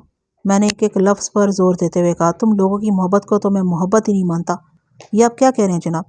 میں حقیقت بیان کر رہا ہوں، میں نے سنجیدگی سے کہا۔ محبت ایک مثبت جذبہ ہے۔ محبت کرنے والے اپنی محبت میں جان دیتے ہیں، یہ نہیں کہ ایک دوسرے کو حاصل کرنے کے لیے کسی تیسرے کی جان لے لیں۔ وہ تامل کرتے ہوئے بولی، ہم نے کس کی جان لی ہے؟ ریحان کی اور کس کی؟ آپ کی سوچ دوسروں سے مختلف نہیں۔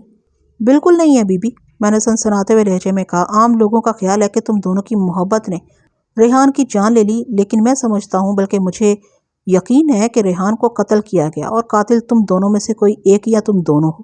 اب آئی سمجھ میں میری بات کہ میں نجیب کو اتنی شد و مت سے کیوں تلاش کر رہا ہوں؟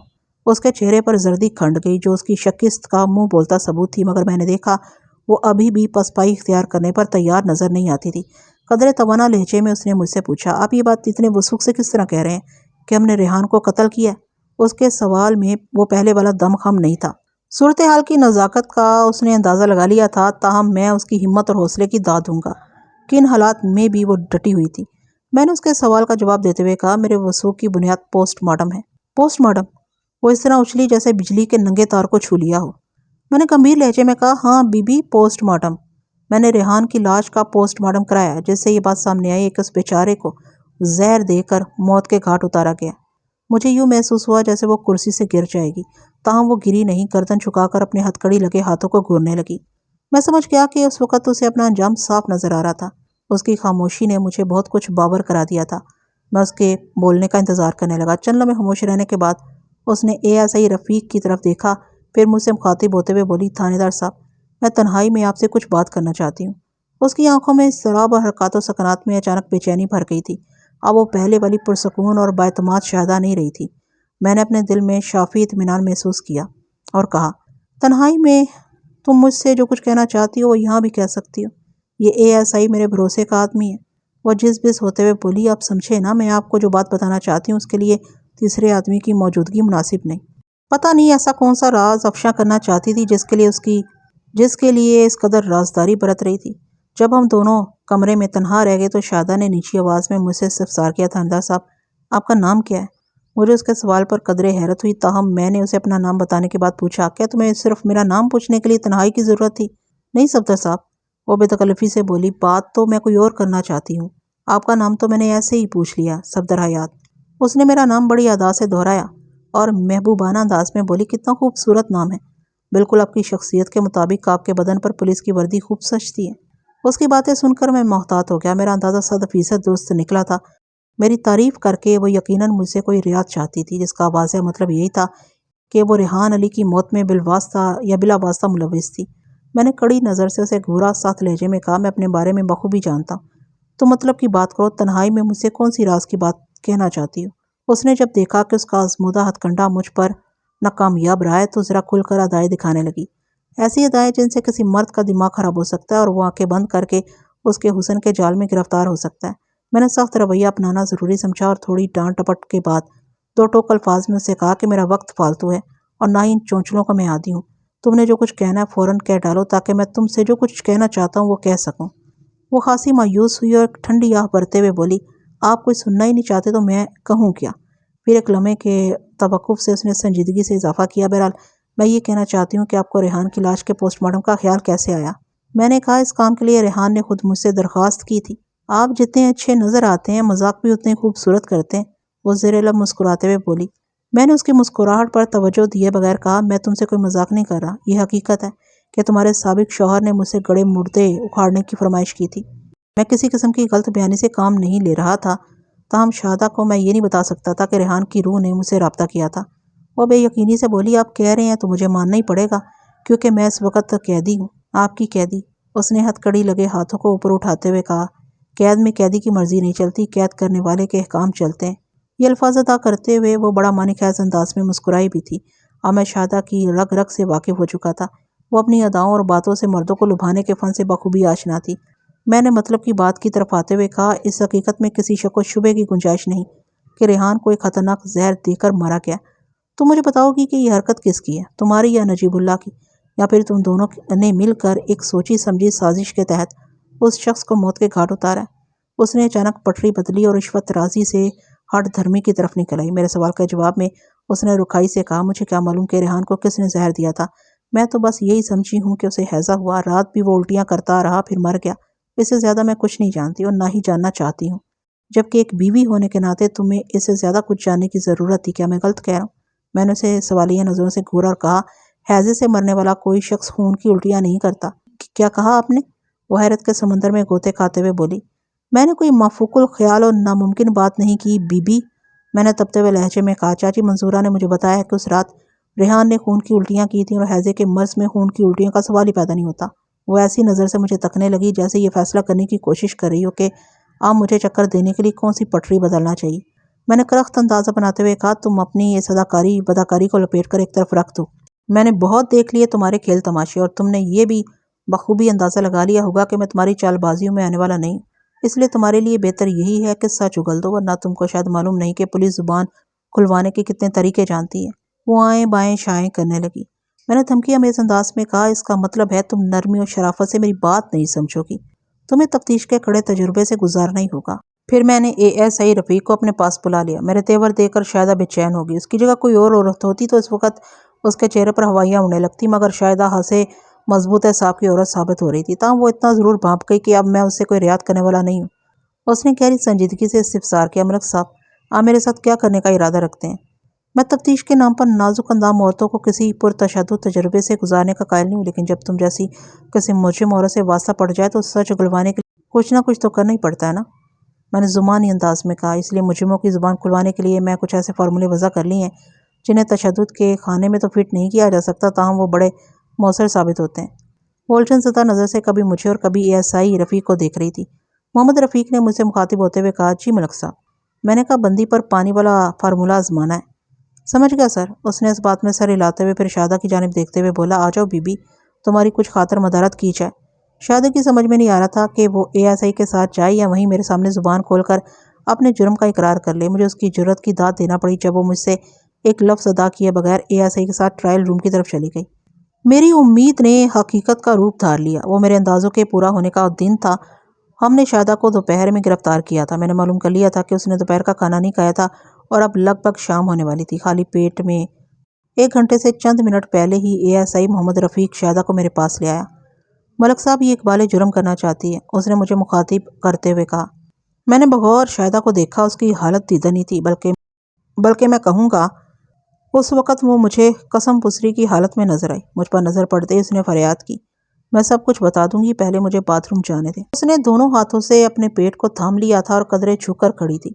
میں نے اے ایس آئی کو مخصوص اشارہ کر دیا۔ وہ اسے میرے کمرے سے باتھ روم کی طرف لے گیا۔ اس کے بعد آدھے گھنٹے کے اندر اندر شاہدہ نے اپنا اقراری بیان قلم بند کروا دیا۔ اس نے نجیب کے ساتھ مل کر ریحان کو قتل کرنے کا اقبال کر لیا تھا۔ وقوعہ کی رات نجیب گرما گرم سموسے لایا تھا، جن میں سے ایک سموسے کے اندر اس نے خطرناک زہر ملا دیا تھا، اور وہی سموسہ نجیب نے ریحان علی کو دیا تھا تاکہ وہ ان دونوں کا راستہ صاف کر دے۔ شاہدہ نے اپنی سازش کو تسلیم کر لیا۔ میں اس کی ساری کتھا سن چکا تو پوچھا، اب آخری بات بھی بتا دو، نجیب کہاں ہے؟ وہ ماسی صابرہ کے گھر ہوگا۔ یہ ماسی صابرہ کون ہے؟ میں نے سوال کیا، اس کا گھر کہاں ہے؟ شاہدہ نے بتایا وہ اسی بستی میں رہتی ہے۔ پھر اس نے مذکورہ ماضی کے گھر کا پتہ بھی بتا دیا۔ میں نے پوچھا، کیا وہ صبح ہی سے صابرہ کے گھر میں ہے؟ اس نے اس بات میں جواب دیا، وہ وہاں کیا کرنے گیا ہے؟ شاہدہ نے تامل کرتے ہوئے بتایا کہ نجیب کو اپنی نگرانی کا شک ہو گیا تھا۔ کچھ دن پہلے آپ نے اسے تھانے بلوا کر ریحان کے بارے میں پوچھ تاچھ کی تھی۔ ریحان چونکہ ہم دونوں کی باہمی کوشش سے منع تھا، اس لیے ہم اس نگرانی اور پوچھ گچھ سے پریشان ہو گئے، مگر ہمیں یہ توقع نہیں تھی کہ آپ ریحان کی لاش کو قبر سے نکلوا کر اس کی چیر پھاڑ بھی کروائیں گے۔ میں نے کہا، یہ بہت ضروری تھا، اگر تم شرافت سے زبان نہ کھولتی تو ممکن ہے میں پانی والے فارمولے کے بعد کوئی پرتشدد کارروائی بھی کر ڈالتا۔ بہرحال تم نے ابھی تک میرے سوال کا جواب نہیں دیا۔ نجیب ماسی صابرہ کے گھر میں کیوں چھپا بیٹھا ہے اور وہ وہاں کب تک روپوش رہنا چاہتا ہے؟ اس نے بتایا، میں نے کہا نا، وہ نگرانی کرنے والے کانسٹیبل کو تاڑ گیا تھا، اس لیے وقتی طور پر نظر سے اوجھل ہو گیا۔ اس نے مجھ سے وعدہ کیا تھا کہ رات کا اندھیرا پھیلنے کے بعد وہ واپس گھر آ جائے گا۔ میں نے اپنے کمرے سے باہر نظر دوڑائی۔ شام کا سماں رات میں بدل رہا تھا، تھوڑی دیر میں اندھیرا پھیلنے والا تھا۔ اس کا مطلب تھا اگر اسی ریلوے کوارٹر میں گھات لگائی جاتی تو نجیب بآسانی گرفت میں لیا جا سکتا تھا۔ میں نے شاہدہ سے پوچھا، کیا تم اس کی آمد تک اکیلے گھر میں ڈر یا خوف محسوس نہیں کرتی؟ میں نے اس حوالے سے نجیب سے بات کی تھی۔ اس نے بتایا، اس نے کہا تھا کہ میں پورے کوارٹر کی بتیاں روشن رکھوں، اس طرح مجھے ڈر نہیں لگے گا۔ ویسے بھی وہ روزانہ رات 8 بجے گھر آتا تھا۔ سردیوں کے موسم میں 8 کافی دیر سے بجتے ہیں۔ اس دوران میں کوارٹر میں تنہا ہی ہوتی ہوں۔ اب اگر وہ 9 یا 10 بجے بھی آتا تو میں کسی نہ کسی طرح رہ ہی لیتی۔ ویسے بھی ایک ہی رات کی بات تھی۔ ایک ہی رات کی بات کیوں تھی؟ میں نے جلدی سے پوچھا۔ اب چونکہ وہ پٹری پر آ چکی تھی اس لیے ہر سوال کا ٹھیک ٹھیک جواب دے رہی تھی۔ اس نے بتایا، نجیب نے ایک ہفتے کی چھٹی اس لیے لے لی تھی کہ ہم چند دنوں کے لیے بستی سے کہیں اور جانے کا ارادہ رکھتے تھے۔ ہمیں کل علیل صبح یہاں سے روانہ ہو جانا تھا، مگر قسمت کی خرابی کہ میں آپ کی گرفت میں آ گئی اور نجیب بھی عنقریب۔ اس نے دانستہ جملہ دھورا چھوڑ دیا۔ میں نے پوچھا، کل صبح ہی صبح تم لوگ کس طرف جانے کا ارادہ رکھتے تھے؟ مجھے نہیں معلوم، وہ کمزور سی آواز میں بولی۔ نجیب نے کہا تھا بعد میں بتاؤں گا۔ وہ پہلے ہی بہت پریشان تھا۔ جب کام پریشان ہونے والے کریں گے تو پریشان بھی ہونا پڑے گا۔ میں نے سخت لہجے میں کہا، تم دونوں نے مل کر ریحان پر بہت بڑا ظلم کیا ہے۔ کون سا ظلم جی؟ وہ نحیف آواز میں بولی۔ میں نے کہا، تم نے بے وفا اور نجیب نے یار مار ہونے کا ثبوت دیا۔ اس سے بڑا ظلم اور کیا ہوگا؟ تم لوگوں نے ایک ایسے شخص کو موت کے منہ میں دھکیل دیا جو تم دونوں پر فردن فردن بھروسہ کرتا تھا۔ وہ تھا اسی لائق۔ وہ برا سا منہ بناتے ہوئے بولی، ہماری محبت کا دشمن۔ ہر شخص کو اپنی راہ کے کانٹے چننے کا حق ہے۔ وہ ہمارے درمیان ایک خار کی طرح تھا جو ہر لمحے ہمارے دلوں میں کھٹکتا رہتا تھا۔ اس کے لہجے میں اپنے سابق شوہر کے لیے نفرت بھری ہوئی تھی۔ تم دونوں اول درجے کے بغیرت اور کمینے ہو۔ پھر میں نے ASI سے کہا کہ وہ شاہدہ کو حوالات میں بند کر کے فوراً میرے پاس آ جائے۔ 5 منٹ بعد وہ میرے سامنے موجود تھا۔ جی حکم ملک صاحب۔ میں نے اسے کہا، ہمیں فوراً نجیب کے کوارٹر پہنچنا ہے۔ تم 5 منٹ میں اس کی گرفتاری کے لیے مکمل تیاری کر کے مجھے اطلاع دو۔ وہ یس سر کہتے ہوئے کمرے سے نکل گیا۔ کچھ ہی دیر میں ASI محمد رفیق اور 2 کانسٹیبل نجیب کے کوارٹر پر قابض ہو چکے تھے۔ ہم نے کوارٹر کی تمام بتیاں روشن کر دیں اور شکار کے آنے کا انتظار کرنے لگے۔ شاہدہ نے مجھے بتایا تھا کہ وہ کوارٹر کے عقبی دروازے سے داخل ہوگا۔ مذکورہ دروازہ اندر باہر دونوں جانب سے بآسانی کھولا جا سکتا تھا۔ رات کے وقت اس جانب خاصی ویرانی اور سناٹا رہتا تھا۔ میں نے ASI اور کانسٹیبل کو کوارٹر کے عقبی دالان کے ایک تاریک گوشے میں متعین کر دیا اور خود دوسرے کانسٹیبل کے ساتھ کوارٹر کے اندرونی حصے میں مستعدی سے نجیب کا انتظار کرنے لگا۔ وہ لگ بھگ 9 بجے کوارٹر کی عقبی سمت سے نمودار ہوا۔ ASI نے بعد میں مجھے بتایا کہ اس نے دالان میں داخل ہونے سے پہلے چوکنا نظر سے چاروں جانب دیکھا تھا۔ شاید وہ اپنے تعاقب کے بارے میں اطمینان کرنا چاہتا تھا۔ چند لمحات بعد وہ مطمئن ہو کر عقبی دروازے سے کوارٹر کے اندر داخل ہو گیا۔ اندر میں اس کے استقبال کے لیے موجود تھا۔ وہ جیسے ہی کوارٹر کی عمارت میں داخل ہوا، ASI کانسٹیبل کے ساتھ اس کے پیچھے ہی اندر پہنچ گیا۔ نجیب کے سامنے ہم دونوں موجود تھے۔ خود کو پولیس والوں میں گھرا دیکھ کر اس کے ہاتھوں کے طوطے اڑ گئے۔ بے اختیار اس نے چیخ کر مشابہ آواز میں پکارا، شاہدہ تم کہاں ہو؟ اس کی آواز نے جملہ مکمل کیا ہی تھا کہ ASI نے میرے اشارے پر عقب سے اس کے دونوں بازوؤں کو قابو کر لیا۔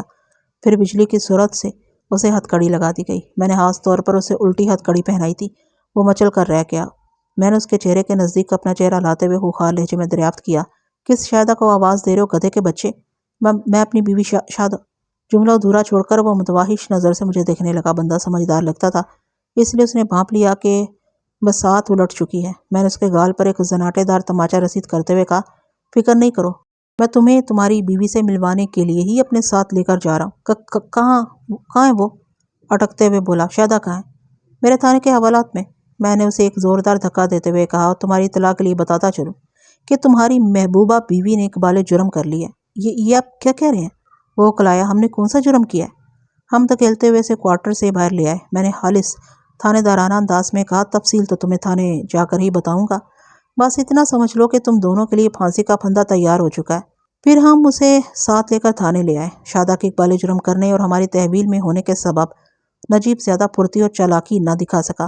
جب اسے معلوم ہوا کہ ریحان کی لاش کا پوسٹ مارٹم کرایا جا چکا ہے اور اب اس کے لیے کوئی راہ فرار باقی نہیں بچی، تو وہ ایک دم برسوں کا بیمار نظر آنے لگا۔ بلاخر اس نے بھی اپنے کالے کرتوت کو تسلیم کرتے ہوئے ریحان کے قتل کا اقرار کر لیا۔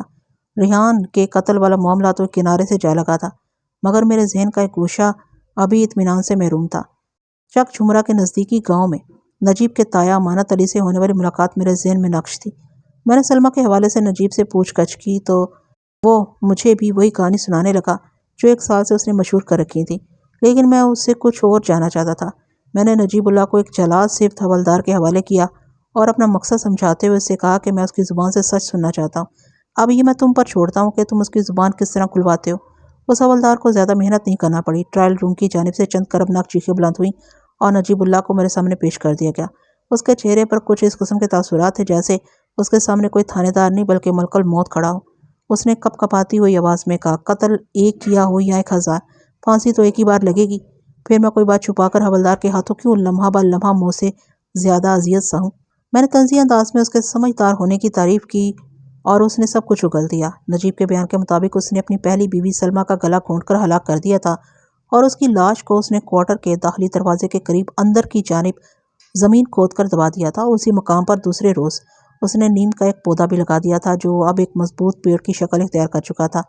میں نے بھی وہ درخت دیکھا تھا۔ دوسری صبح نجیب کے کوارٹر میں جب نیم کے پیڑ کے نیچے کھدائی کی گئی تو سلمیٰ کی ہڈیاں دریافت ہو گئیں۔ ریحان کی روح نے تو صرف نجیب اللہ کی جانب اشارہ کیا تھا۔ میں نے نجیب کا تعاقب کیا تو اس کے سارے کرتوت سامنے، یہ گویا گڑے مردے اکھاڑنے والی بات ہوگی۔ شاہدہ اور نجیب کا جرم بلکہ جرائم اتنے سنگین تھے کہ میں نے ان کے خلاف بہت مضبوط چالان تیار کر کے انہیں حوالہ عدالت کر دیا۔ وہ میرے نزدیک کسی بھی رعایت کے حقدار نہیں تھے۔ شاہدہ اور نجیب نے اپنے کیے کی سزا پالی، مگر بے وفائی اور پیٹھ میں خنجر گھونپنے کی داستانیں ان کے ساتھ ختم نہیں ہو گئیں، کیونکہ معاشرہ شاہدہ اور نجیب جیسے کرداروں سے خالی نہیں۔ آج بھی آئے روز اس قسم کی کہانیاں سننے کو ملتی رہتی ہیں۔ یہ بہت گمبھیر اور غور طلب مسئلہ ہے۔ یہ ضروری نہیں کہ کسی شخص کی بیوی اپنے آشنا کے ساتھ واقعی فرار ہو گئی ہو، یہ بھی ممکن ہے اس عورت کے شوہر نے نجیب والا کردار ادا کیا ہو۔ یہ کہانی یہاں ختم ہو گئی اور مجرم اپنے انجام کو پہنچے، مگر ایک خلش تا دیر میرے ذہن میں چپتی رہی۔ میں یقین کرنے پر آمادہ نہیں تھا کہ ریحان کی روح نے اس کیس کی طرف میری توجہ مبذول کروائی تھی۔ میں روح کے وجود کا منکر نہیں ہوں، مگر اس امر سے بخوبی واقف ہوں کہ روح ایک لطیف شے ہے جو کسی بھی کثیف شے پر کسی بھی طرح اثر انداز نہیں ہو سکتی، لہٰذا کسی بھی روح کے لیے یہ ناممکن ہے کہ وہ میرے گھر کے دروازے پر دستک دے سکتی۔ میں اس بارے میں جتنا سوچتا اتنا ہی الجھتا رہتا تھا۔ کافی عرصے بعد میرا تبادلہ چک چمرہ ہو گیا۔ وہاں میری ملاقات امانت علی سے بھی ہوئی۔ وہ اپنی بیٹی سلمیٰ کے قاتل کی گرفتاری کے باعث میرا شکر گزار تھا۔ ایک دن میں ایک سرکاری معاملے کے چکر میں امانت علی کے پاس موجود تھا کہ اچانک ایک شخص کو دیکھ کر میرے وجود میں پھریریاں سی دوڑنے لگیں۔ مجھے محسوس ہو رہا تھا کہ میں نے اسے کبھی بہت قریب اور نہایت پراسرار انداز میں دیکھا ہے۔ وہ ایک لمحے کے لیے میرے اور امانت علی کے پاس آیا اور یوں لگا کہ مجھے دیکھتے ہی اس نے وہاں سے روانہ ہونے میں تاخیر نہیں کی تھی۔ یہ کون ہے بھائی؟ میں نے امانت علی سے پوچھا۔ میرا بیٹا ہے جی، امانت علی نے قدرے بیزاری سے جواب دیا۔ کیا کرتا ہے تمہارا بیٹا؟ میں نے پوچھا۔ کرنا کیا ہے جی، میلوں ٹھیلوں کا شوقین ہے اور اداکاری اور بہروب بننے کے پیچھے دیوانہ ہوا پھرتا ہے۔ خصوصاً اپنی بہن سلمیٰ کے غائب ہونے کے بعد سے تو اس کی حالت ہی بگڑ گئی تھی، اس نے جواب دیا۔ اس جواب نے مجھے چونکنے پر مجبور کر دیا۔ بہروب بننے کا شوق بھی ہے اسے؟ میں نے سنسناتے ہوئے لہجے میں پوچھا۔ آہو جی، اس نے جواب دیا۔ کئی سال اس نے اس شوق میں برباد کیے ہیں۔ ہمارے علاقے کے اکثر لوگوں کی نقلیں خوب اتارا کرتا ہے اور اپنے قد و قامت کے لوگوں کا تو بہروب بھی بہت شاندار انداز میں اختیار کر لیتا ہے۔ ذرا بلائیں تو اسے، میں نے امانت علی سے کہا۔ اس نے مجھے عجیب سی نظروں سے دیکھا، پھر مختار کہہ کر پکارنے لگا۔ کچھ دیر بعد وہی نوجوان کمرے میں داخل ہوا تو اس کی گردن جھکی ہوئی تھی اور وہ مجھ سے نظریں چرا رہا تھا۔ اوئے ملک صاحب کو سلام کر، امانت علی نے جھڑکنے والے انداز میں اسے ہدایت کی تو اس نے ڈرتے ڈرتے مجھے دیکھا اور پھر ہلکے سے کہا، سلام جی۔ وعلیکم السلام برخوردار۔ میں نے تیز نظروں سے اسے دیکھا اور کہا، مجھے لگتا ہے میں نے تمہیں کہیں دیکھا ہے۔ کہاں دیکھا ہے یہ تم بتاؤ۔ وہ ایک لمحے مجھے دیکھتا رہا، پھر دھیرے سے بولا، آپ صحیح کہہ رہے ہیں، میں آپ سے پہلے بھی مل چکا ہوں۔ کب اور کیوں؟ امانت علی نے بے ساختہ پوچھا۔ وہ میرے اور اپنے بیٹے کے انداز پر حیرت زدہ ہو چکا تھا۔ تو نے مجھے کیوں نہیں بتایا کہ تو پہلے بھی ملک صاحب سے مل چکا ہے؟ تو میرا اندازہ درست ہے، میں نے پوچھا۔ امانت علی کے سوالوں کا جواب دینا میرے اور مختار دونوں کے لیے بیکار تھا۔ جی ملک صاحب، وہ دھیرے سے بولا اور پھر خاموش ہو گیا۔ چند لمحے اسی طرح گزرے، پھر اس نے دوبارہ بولنا شروع کیا، آپ ملک صاحب، مجھے پہلے دن سے یقین نہیں تھا کہ میری بہن سلمیٰ نجیب کو چھوڑ کر فرار ہو سکتی ہے، مگر میں اس کی تردید کرنے کی حیثیت میں نہیں تھا۔ میں تو اسی معاملے کی ٹو میں نجیب کے پیچھے تھا اور اسی دوران میں نے نجیب شاہدہ کی پینگیں بڑھتی دیکھ لی تھی، جس سے مجھے اندازہ ہو رہا تھا کہ اس نے سلمیٰ کے معاملے میں کوئی نہ کوئی چکر ضرور چلایا ہوا ہوگا۔ پھر جب اچانک ریحان کی موت ہو گئی تو مجھے سارا کھیل سمجھ میں آ گیا۔ مجھے یقین تھا کہ اسے ان دونوں نے مل کر مارا ہوگا، مگر میرے پاس کوئی ثبوت نہیں تھا۔ میں اس معاملے پر مدعی بھی نہیں بن سکتا تھا۔ آپ سے پہلے اس علاقے کے تھانے دار کو میں نے کچھ اور طریقوں سے بترانے کی کوشش کی، مگر مجھے ناکامی ہوئی۔ پھر آپ وہاں آ گئے تو میں نے ریحان کی روح کا سوانگ رچانے کا سوچا۔ مجھے علم تھا کہ آپ نے ریحان کو نہیں دیکھا ہے، لہٰذا صرف اس جیسا نظر آنا ہی کافی ہوگا، لہٰذا اس کی موٹی موٹی نشانیاں سجا کر میں آپ سے ملاقات کی۔ پھر جو ہوا اس سے سب واقف ہیں۔ وہ چپ ہو گیا۔ اپنی بہن کے ذکر پر اس کی آواز قدرے بھر آ گئی تھی۔ امانت علی منہ پھاڑے سب سن رہا تھا۔ اس کی تو جو کیفیت تھی وہ تھی، مگر مجھے محسوس ہو رہا تھا کہ میرے دل پر رکھا کوئی بھاری بوجھ ہٹ گیا ہو۔ اس روح کی رونمائی ہو چکی تھی جس نے قتل کے کیس کی نشاندہی کر کے اس کے ذمہ داران کو قرار واقعی سزا دلوانے میں اہم کردار ادا کیا تھا۔ تو ناظرین، امید کرتی ہوں کہ آپ کو یہ کیس بھی کافی پسند آیا ہوگا۔ پسند آیا تو لائک، کمنٹ اور شیئر کرنا ہرگز مت بھولیے گا۔ مجھے اجازت دیجیے ایسی ہی کسی اچھی سی کہانی تک کے لیے اللہ حافظ۔